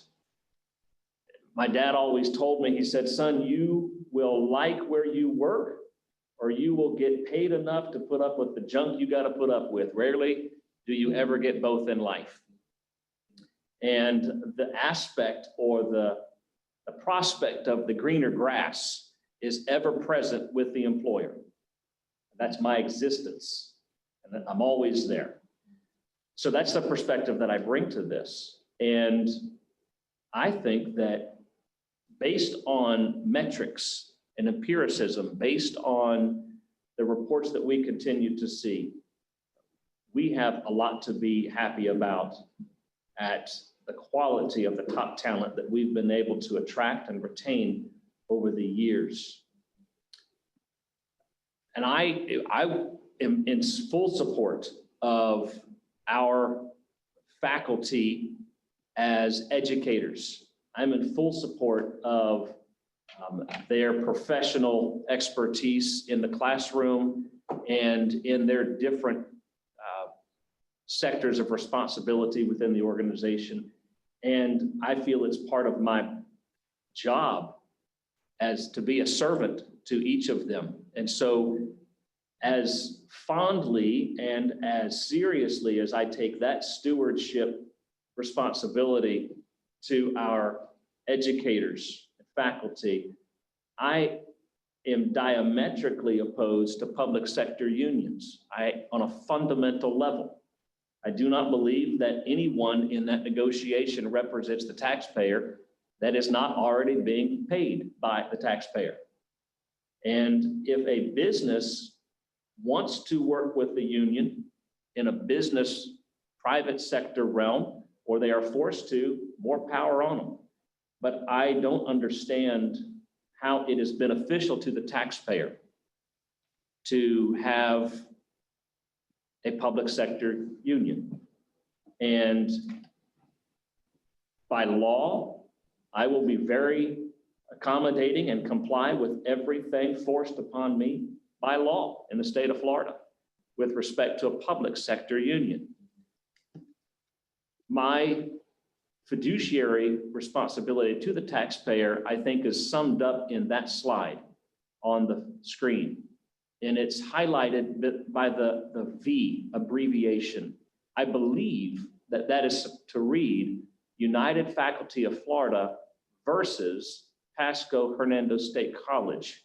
If it stands for something else, I'd please correct me. I apologize for being incorrect on that. But that's not, versus is an adversarial situation. And I can't imagine in an adversarial situation, as an employer, giving up any right in that conversation. And so I would be very unfriendly to accepting the United Faculty of Florida proposal, and I would make the motion to retain administration's proposal.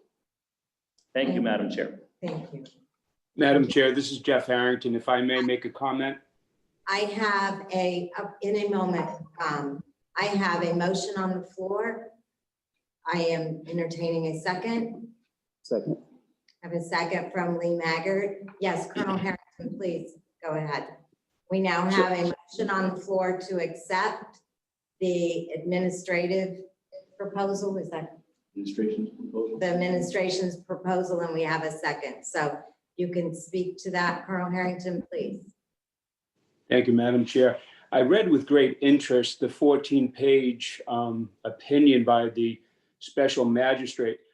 Of particular note on page 10, it was not lost on me the analogy of faculty discipline with a fire in a burning structure.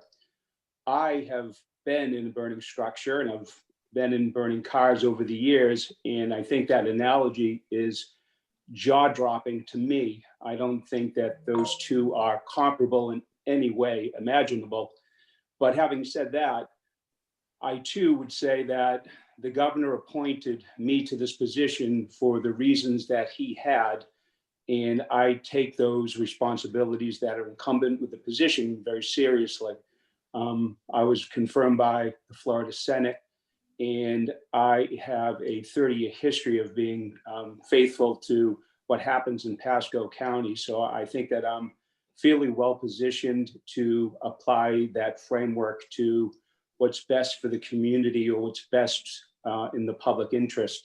And so I would echo what Mr. Mitten has said, in that I have no intention to vacate my responsibility as a board member, and I fully intend to discharge my responsibilities and duties in the fashion that I think the governor had when he appointed me to the position. So thank you, Madam Chair.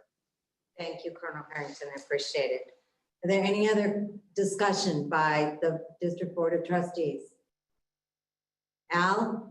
Madam Chair, Madam Chair, this is Al. I am in full support of Trustee Mitten and Trustees Colonel Harrington. I totally align with the board rule. I mean, one of the things that I was concerned was about the item. Al, can you move closer to your mic, please? We could not hear you. Can you hear me? Can you hear me? Can you hear me now? Now we can hear you. Stay close to that mic and you're gonna have to repeat. I'm sorry. No, it's okay. That's absolutely fine. Thank you, Madam Chair. What I was saying is that I'm aligned with Trustee Mitten and Trustee Harrington. The Board of Trustees provides clear guidance.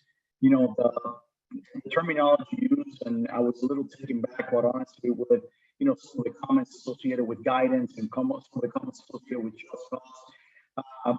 Or the compromise for that matter, but it was pretty clear evident that we have provided compromise. There is a board rule in place. There is guidance in place, and quite honestly, to Dr. Harrington and quite honestly, Trustee Mitten, the reality is that the board has the oversight responsibility for that. And to all the points made, to this question, I am in full alignment with Dr. Harrington and Trustee Mitten. Thank you, Madam Chair. Thank you, Trustee Al. Any other trustees wish to speak? Comment? Hearing none, there is a motion on the floor. All those in favor, please signify by saying aye. Aye. Aye. Opposed? Thank you, motion carries. All right, and we move on to Report 4. Yep. Madam Chair with Sonia. Sonia, are you with us? Jeanette, are you gonna, Sonia there? I am Dr. Beard, All right. Chairperson Adams. Good evening, District Board of Trustees, Madam Chair, Dr. Beard. Bring forward to you tonight the two collegiate high school agreements with Pasco County Schools and Hernando County Schools. For a quick summary of the changes, we have updated in the area of programs and industry certifications. We brought them in line with what the state has, as well as our limited access programs. We also made updates in the process of enrollment, working with our school districts. We took in light that there are some, if you will, efforts made in possibly increasing the participants in the collegiate high school, and they're wanting to work with both school districts in that realm and provide a level of flexibility within the agreement. So you'll see here in the agreement, it states that there may be discussion between school districts and Pasco Hernando State College if the 60 seats are fulfilled with each county. So this was a provision that we made this year. Additionally, we did make a date change. Last agreement had March 1st as a deadline in which the school districts will provide of students, and we will be on spring break, as you'll see to the calendar. So we changed that and made it a little later to March the 8th. Other edits within the document are more so with just updating particular titles and names. And then lastly, the collegiate high school program was also asked by the school districts on the terms of funding arrangements that we include birth dates of the students as an indicator when we are doing billing. So we bring forward both of these contracts to you tonight and agreements to you tonight for your approval. I'm happy to entertain any questions you may have. Thank you. Do I have a motion for approval of the contract? So moved. This is seconded. And a second by Trustee Robin. And I open it for discussion. I just have, Madam Chair. Yes. I just had a question on the 60 limit. Sonia, can you hear him? I heard the 60 limit. The 60 limit on both the schools. Can you talk a little bit more about how that limits? Is it just for the school districts? Does this have any effect on any other institution, private school, homeschool, anything like that? So the collegiate high school agreements are only specific to the high schools and charter schools that are within the jurisdiction of each school district. So yes, private schools and homeschools do not participate in collegiate high school agreement because that's with the school district. Excellent, thank you. You're welcome. Any other discussion by any other trustee, please? Hearing none, all those in favor, please signify by saying aye. Aye. Opposed? Thank you, motion carries. Thank All you. right, thank you, Sonia, great work. All right, Dr. Giannette, you are up for, I believe, the next 7 or 8 items, so I'm just gonna let you go one right after the other. Hit it. Thank you. Yeah, Thank 30 you. seconds each, please. No, I'm teasing. I'm teasing. I'm just getting started. Thank you very much, Madam Chair. Greetings, trustees, and also President Beard. 3.5 includes updated catalog changes. Several programs include the deletion of one course and the addition of another course. You'll see that's the financial services program, the radiography program, the business administration program, both the computer-aided drafting certificate and degree, the office specialist, and the marketing operations. Several health programs have added or changed specific language about the necessary passing grade. That includes the emergency medical services program, our nursing, RN, and transition, our practical nursing and paramedics program, and our surgical technology program just simply updated the clock hour language for inclusion in the catalog. 3.6 includes updated non-credit fees.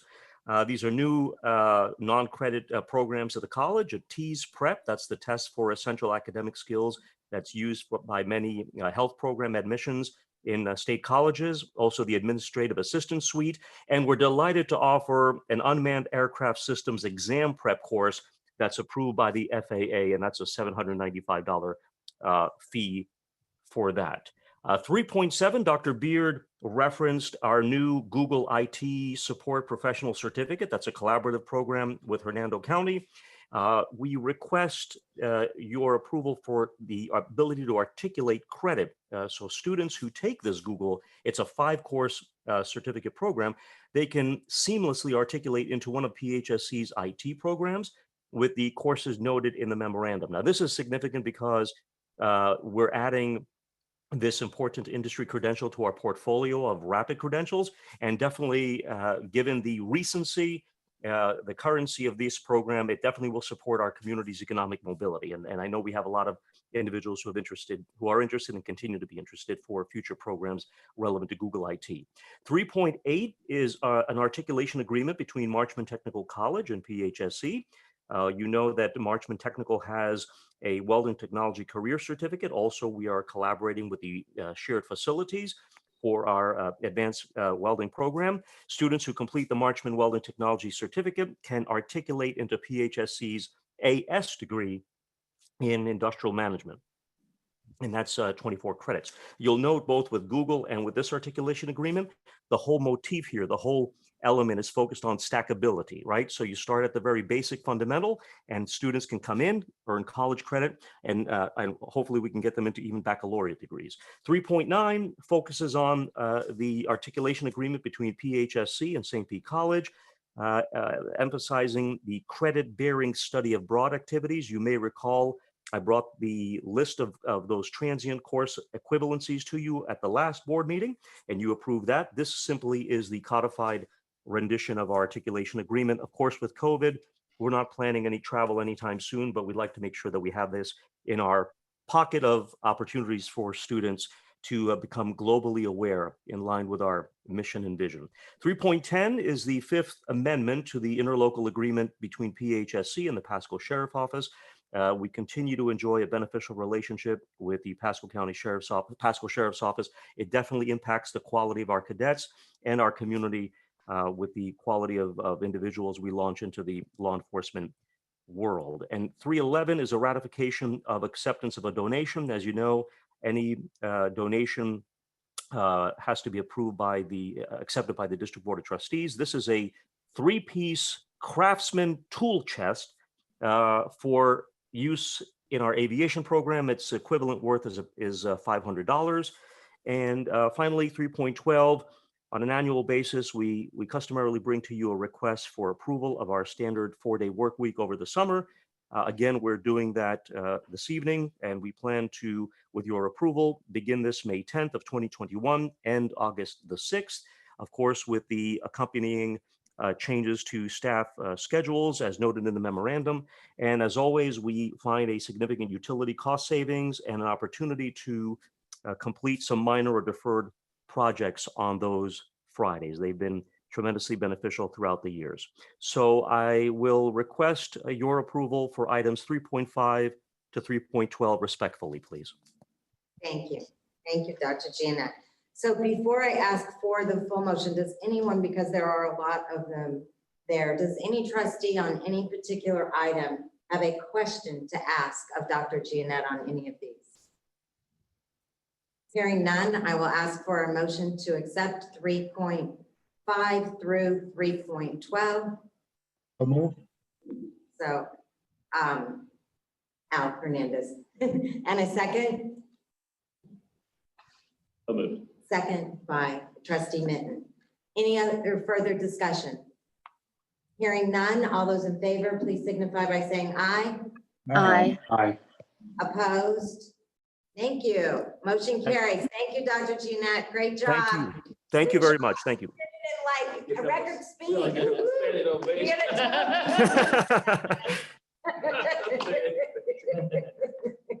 Okay, and financial services, Brian Horn. Floor is yours. You're on mute, Brian. He's not on mute. Brian, you there? Brian. Is he on? You can see him? Maybe on mute, Brian. We can't hear you. Is his computer muted though? Is his microphone on his computer muted? No, I know. He'd have to look at the bottom of his computer to see if his microphone's muted. You can go to, we'll come back to it. Okay, we'll come back, Brian, hang out there.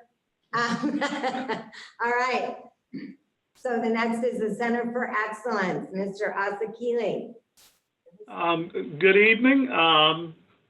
We have a Center of Excellence quarterly report for the first quarter covering July through September, and we spent $686.14, and we served 48 unduplicated students for the quarter. I have to share with you that you are the person with probably the smallest budget who seems to do the most with every penny and actually reaches out to so many people. You do an amazing job with very little. You are a champ. So thank you for that very much. We appreciate it. And thank you. Anybody have any questions of Mr. Asakile? Okay.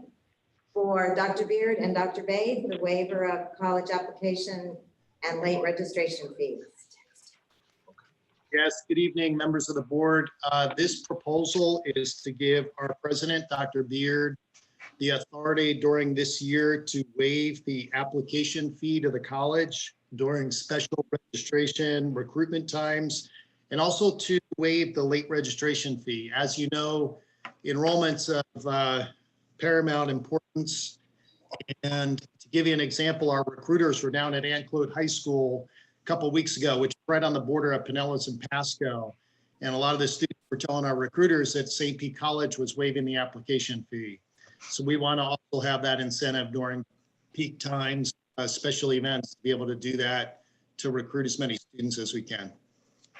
And also, I want to add that we know that COVID-19 enrollments have been down nationally. Certainly here in the state of Florida, we're down 11%. And there's an extra effort to help our recruitment. We felt that given the time we live in, that this would help our students need the most, waive this minimum fee. Okay, so do we have a motion to entertain? Motion to accept, or Thank excuse me. Thank you. Motion to allow the president the authority to waive the college application late fees. I'll second that. Trustee. And a second? Second from Trustee Hernandez. Any discussion or questions of Dr. Bade or Dr. Beard? It's like a team, Dr. Bade, Dr. Beard, Dr. Bade, Dr. Beard. Okay, it's getting late. I'm getting silly. Sorry. Madam Chair, I have a question. I don't know if this is the right time to ask the question, so I was just wondering. I'm sorry, someone asking Looks like a question? Once again, it's my computer manager. Can you hear me? Yes, we can. Okay, Stay sorry about close. that. Yeah, I'm staying close now. I'm about to use the computer now. Got a question related to, Dr. Bay, you mentioned about, enrollment being down, and obviously locally and nationally, obviously it's across the board the same way. I wonder if there's a way that, or there's an opportunity for us to actually activate and go to this high school directly. Here's what I hear from a lot of the high school students are going into a transition and thinking about going to college. Because the universities, especially as it relates to USF and others, are actually looking to close down more severe, as the coming months are coming, there's an expectation that, that these students will want to go to campus. So if we're going to remain open, I think that would activate some of the enrollment. So I just wanted to see if there's anything that we're doing proactively to reach out to these high schools that are going through this transition to make sure that they understand that PHSC is open for business. Yeah, great question. Thanks, Al. As I said, our recruiters were recently at Ann-Claude High School, and we also sent out letters to all of the graduating seniors, letting them know about PHSC, about our cost differential in the spring, because our hunch was that a lot of students would at best wait until the last minute to make decisions. Mm-hmm. To let them know is if they always wanted to be a Gator or a Seminole, hey, you can, instead of taking a gap year, enroll at PHSC. Those credits And in that letter, we explained our great articulation agreement we have in Florida. Those credits automatically transfer to the universities. So your psych, your English, all of that, no questions asked, is the same courses at a much reduced rate. So yeah, we've had a lot of outreach, certainly keep looking for more and more ideas to connect with everyone. And I think a lot of our students are in these last second kind of decision-making modes. You know, some always wanted to go away, be at those campuses. But, you know, now the pandemic is spiking again. So those that might have waited to say, maybe I'll go mid-year, they might have second thoughts now, but instead of transferring mid-year, maybe they sat out fall term altogether. Yeah, I mean, I can honestly tell you, Dr. Bay, that I've been talking to some of the students, particularly as they're going to Mitchell. That's where my daughter is going to. And many of them were set, you know, to go to USF just because that's, you know, that's what they wanted to go. Many of them are going to go out of state as well. And because, to your point, because of the pandemic, they're actually, you know, thinking about, you know, obviously going to PHSC. So maybe they should see another push, maybe another indication that PHSC is the way to go. So if there's anything that I can personally do to showcase the value of PHSC, please do not hesitate to let us know.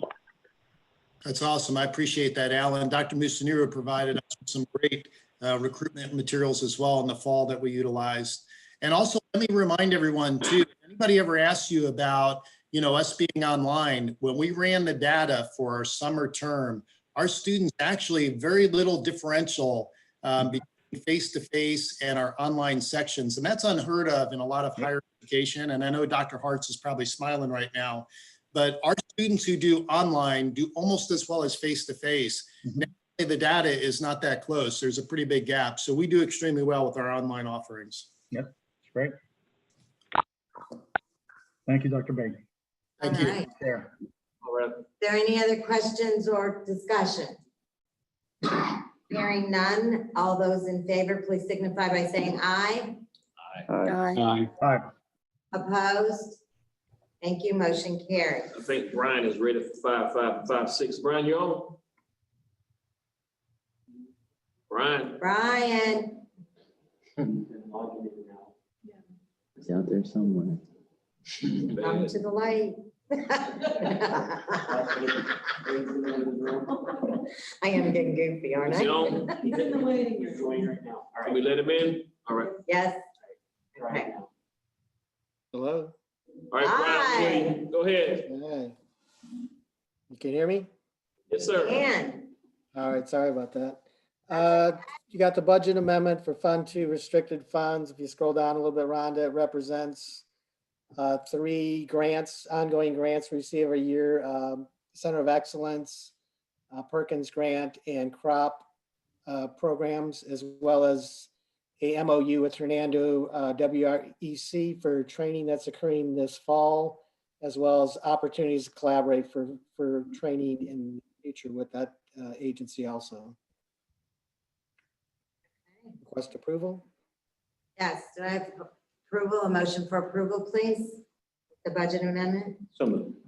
So moved by trustee Mitten, second. Second, Second, who was that voice? Fernandez. Okay, thank you. I'm sorry we couldn't see your picture. So Okay. for president, oh my goodness, for trustee Hernandez. Any discussion or questions of Brian? Had a quick- Yes, Lee has a question. With the revenues being grants, I'm assuming that'd be non-recurring funds. I was just clarification on the personnel expenditure of that actually being a non-recurring expenditure for personnel. Just wanted a clarification on that particular. The Perkins Grant, it does fund some positions. We historically get those funds every year, passed through from the state. So again, if the funding's reduced, then you do have to look, those positions are considered soft funded and could be eliminated if there was not enough funding or could not be absorbed into the college budget. Center of Excellence, I can't recall if that one pays slightly for full-time. I do not believe so. But yes, any grant is considered really soft money. The people know that in those grant positions and know that if funding is reduced or not received the following year, if the college does not have additional funds to cover those services, those positions would be eliminated. Thank you. Perkins has been pretty stable the last decade. Any other questions or item for discussion? Hearing none, all those in favor, please signify by saying aye. Aye. Aye. Opposed? Thank you, motion carries. 7-1. Okay, All right. 5.6. Is it? Yeah, Okay, 5.6, Brian. Yeah, this is the, they do a statewide audit of the Bright Futures award funds, and that was for the end of the fiscal year, June 2018 and June 30th, 2019. So it's a little bit dated information, but we just received the final results. Again, we had one finding. It was, Ron, if you scroll down, I think it's page 267 in the actual document. Keep going down to our response. There was 3 individual students who we had who were classified in a certain manner and then were not improperly. And then when we found that out, we adjusted that and returned those funds. However, we did not return the funds within the 60 days required. When we found out, it was actually the longest period was 57 days. But again, that represented 3 students right there, Rhonda. 3 students is about $1,180 we had to send back out of a total $1 million that we processed over the last 2 years. So again, you know, just human error, tightening things up to make sure we pay attention to that and trying to have the systems in place to correct that when needed. And thank you for being on top of that, Brian. And thank you for also such a great job of after the second audit, we did not make that honor roll, which was a good thing that they did not list us as one of the colleges that still did not comply. So thank you for catching that and for being very diligent about that. Does anyone have any questions? If we're about really on a standalone audit by ourselves and not group with the state, the finding wouldn't really been a finding. It was the fact that the other agencies had so many findings that the minute you have one, they lump you in with them. So if it was a standalone audit, you wouldn't even have a finding. Yeah, so, well, I looked at it and went, oh, good, we did great. So just saying. Yeah, we did a good job. Yes, you do a great job. So any other questions for Brian?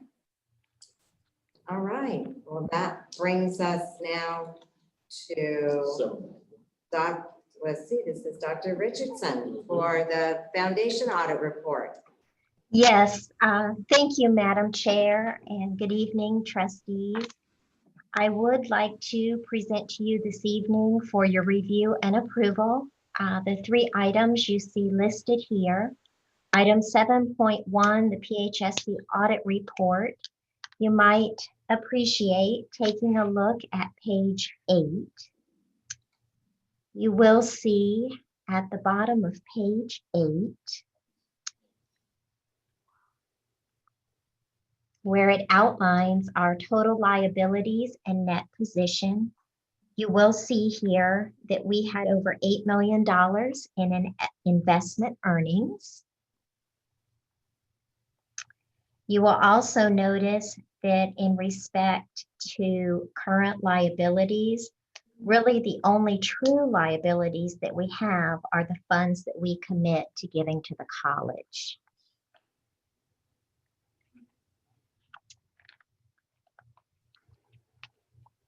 And if there are not any questions about page 8, I would also like you to take a look at page 22.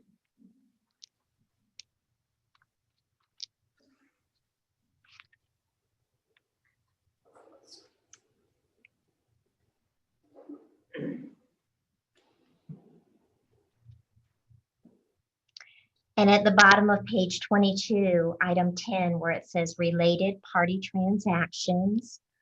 Again, number 1 outlines what the foundation gave to the college during the years ending December of 2019 and 2018, respectively, $1,801,000 in 2019 and $1,598,000 in 2018.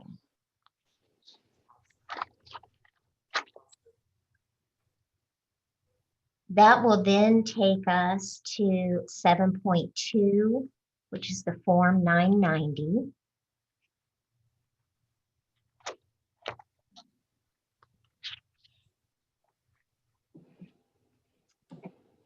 And then the last item I have to share with you is item 7.3, 3.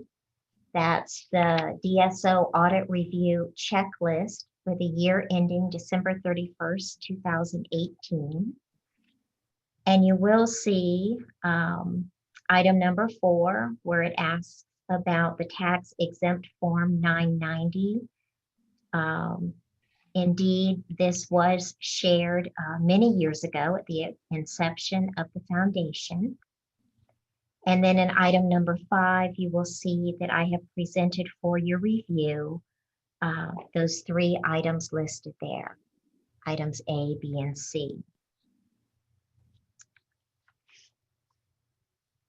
So if I could seek your approval for items 7.1, 7.2, and 7.3. Thank you, Dr. Richardson. Do I have a motion to accept items 7.1, 7.2, and 7.3? So moved. So moved by trustee Maggard. Do I have a second? Second by Jeff Arrington. Thank you. Thank And you. any discussion or questions for Dr. Richardson?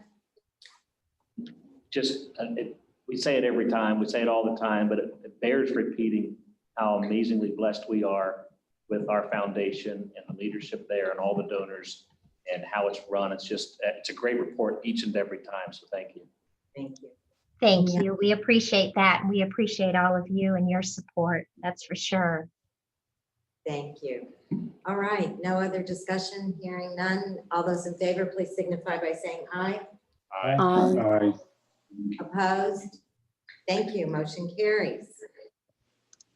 All right, Information items. some informational items. Is Carla Smith with us? Yes, Is there- Dean Rossiter Smith, if you would. Yes, thank you, Madam Chair, and thank you, President Beard, and good evening, members of the board. The accountability measures report that I'm presenting to you this evening tracks entering student cohorts for a 4-year period. And essentially it establishes a benchmarking opportunity for colleges in the state of Florida. And although the report is several pages long in your packet, I will make all of my comments this evening from the summary table provided on page 344 of the meeting packet. The cohort covered in this particular report is students who started at PHSC. Actually, Ms. Rhonda, I'll just stay right on, if you'll just go right back up to the second page of the accountability report. Yeah, 344 right there in the packet, up one more page on the summary table. Right there, perfect. That's where I'll take all my comments this evening. So you can just kind of stay right there unless folks have questions as we progress. Thank you, Ms. Rhonda. So the cohort covered in the report is students who started at PHSC in the fall of 2015. And the report sort of follows the students through spring of 2019. So of course, just want to acknowledge there is some lag time in the reported data. And again, just noting that it's covering the fall 2015 cohort for the most part, and just highlighting a few notable achievements. So first, you will note that PHSC met our benchmark and or exceeded the average performance of our sister institutions for almost all measures in the report. Of note also is item number 4 in the summary table, which highlights a year-over-year increase in completion rates for all program types.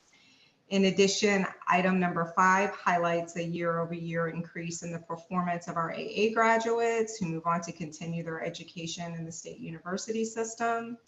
And finally, just highlighting for you item number 7, which is the employment rates for the cohort. And it is even inclusive of those who graduate and then those who leave prior to graduation and are still able to find employment in their area of study. And that sort of concludes my report, but I'd be happy to take any questions that anyone may have. Thank you so much. Great report. Does any trustee have a question? Thank you. All right, thank you. We appreciate it. Great work. We love all those statistics. And so, Dr. Gabbard, are you with us? I am, Madam Chair and board members and Dr. Beard.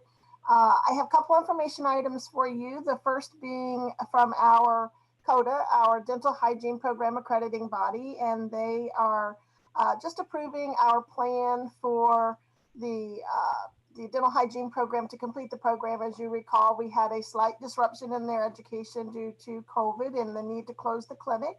So we're on track to finish them at the end of summer. CODA has approved that. And they also are just making note that the accreditation site visits futuristically have all been moved forward a year. And then second, if you recall, last fall in 2019, we implemented 7.5-week blocks for our BSN program. CCNE has recognized that and approved that substantial change. At this point, they're just running a little behind, but we are up and running, and that's a good thing because we've been doing that a year now. But thank you. Thank you so much. Great work, as always. So item 3.16, Sonia Thorne. Sonia, are you with us? Sonia? I am. Chair Pearson Adams. This article was talking about, and we've talked about it a couple times, and we've seen the fruition of that with the public-private partnership with Innovation Collective and working with the Let's Go Grow Hernando Foundation, along with Hernando County government. And this article talks about the employment gap and the free training that we're providing for people affected to COVID. And as Dr. Dina presented, and working with Dr. Austin in the workforce development area, we're now able to provide the ability to articulate credit. But this particular article shows how we are committed to cultivating the workforce for those affected by COVID in Hernando County. And congratulations and to such a great article inside Florida Trends. So it is read a lot, and it shows the bright shining light that we are trying to shine on Hernando County and that public-private partnership. And we thank Hernando County government and all of the players that are making this possible for us. And I love the fact that we as a college are taking the lead on this, because I think that that's really where the lead needs to be, is right here at PHSC. So thank you to you, your team, and for everyone who's making that happen. Congratulations on a great article and bringing light to us once again in a positive way. Absolutely. So, Thank you. Dr. Giannat, you have a letter of notification. Yes, and we'll keep the trail going with the positivity.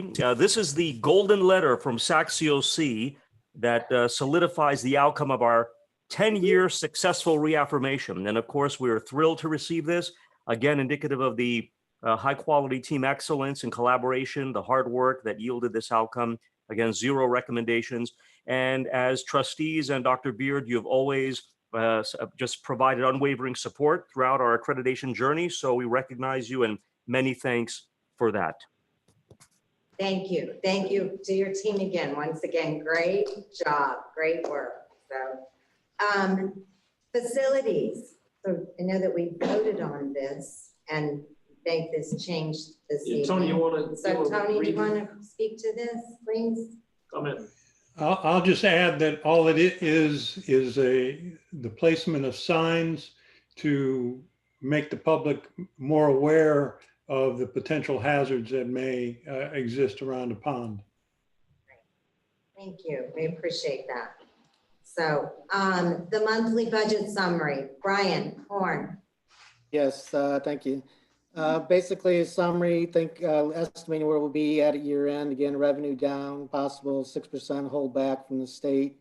But as you scroll down a little bit further on the page, Rhonda, a little bit further down, you get to where we're about estimated for the end of December, really about $800,000 short, which again is what we built up the college designated reserve for, to cover the difference if needed.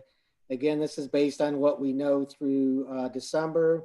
Again, spring's too early to predict, so that number could get a little bit larger, but again, we do have the funds designated if needed to cover those differences. Again, from what Sam had indicated earlier, what we're more concerned about next year is an 8 or 10% cutback, which could total up to almost $3 million. And if they did take our STEM away also, another 2.3, so we could be down 5.3 million next year. So really next year is a huge concern for us. This year, I think we're positioned with the college designated reserves to cover any shortfalls to finish the year. You scroll down to the next page, Rhonda. Again, this is a summary breakdown by revenue expense collected for each fund. And again, timing differences in the ones that are negative, college, auxiliary college bookstore buying inventory to sell later to students. Scholarships, again, timing difference of when the money is awarded and when we receive the funds, the same with the agency account. And again, unexpended plant fund, we're actually using fund balances and funds accumulated over the years to do various projects that we're working on, including the IPAC Center. So that's my report. Does any trustees have any questions on the budget summary for Brian? Yes, ma'am. Has there been any communication about that holdback, or is that just going to continue on? Well, right now it's election is, I guess, is over. And again, they met in Tallahassee today. I think the subcommittee is going to start meeting in January. Right now, it's status quo. They want to just keep it back for now. Hopefully, we'll get it back for the end of the year. Good question, thank you. And Brian, the follow-up on Child Care Center, please. Not really. Again, we're still bouncing around about 12 or 15 children in the center. Again, you know, it's very slow going because of the COVID. So until the COVID really slows down, I don't think we're going to see the kind of numbers we saw in the past, but the relationship's working well. We've got good feedback from the parents so far. So everything seems to be working well from that standpoint. Excellent, thank you very much. So, Mr. Azzakili, the letter of notification from Florida.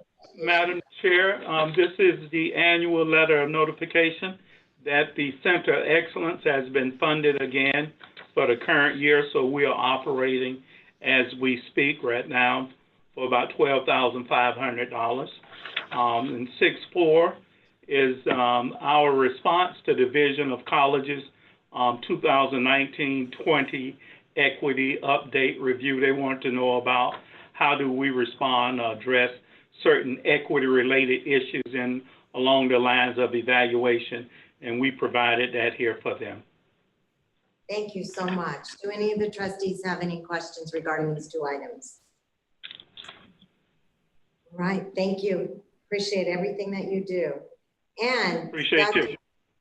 Your verbal report on the fall enrollment summary. Yes, members of the board, good evening again. For fall term enrollment, our traditional start date of August, you heard me report, we were about 12% down, but we did pick up. We were about 18% higher in our term B, which is the non-traditional start later in the fall term compared to last year.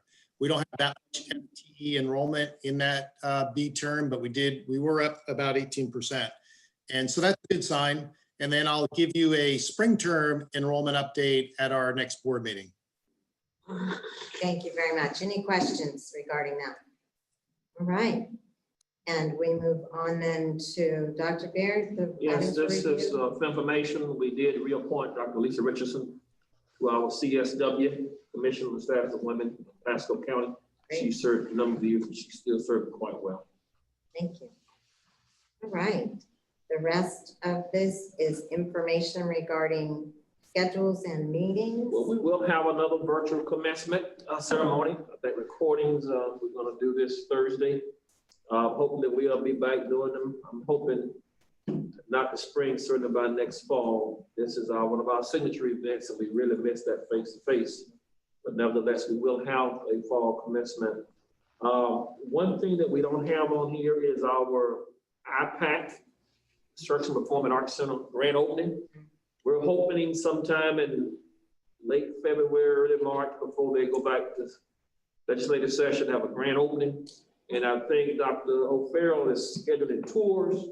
And if he had not reached out to each of you as trustees, he will. And he's doing a great job of giving tours. And it's a site that you want to see. It is so beautiful. But you see the other days, we just keep these dates in mind as we go forward. We will continue to manage and update all of you on the COVID-19 in terms of what we meet. Right. I just think we have to be so careful in terms of having groups meet. And we will pay attention as far as the trustee meetings are going to. If there seems to be spikes, we will go back to completely virtual. But we're able in this room to Yeah. social distance Yeah, well. yeah, pretty So this safe. was a perfect room to do that. So, and I thank you all for being patient and diligent through all of this. We've all learned to Zoom, like it or not. So. Madam Chair, that's all I have. Thank you. Thank you, Dr. Baird. Is there any other business to come before the body? Hearing none. Meeting is adjourned. 35. Yeah, thank you all. Thanks, everybody online. Thank you all. Bye, y'all. Have a Thank good you. Thanks. Night. Thank you. Thanksgiving.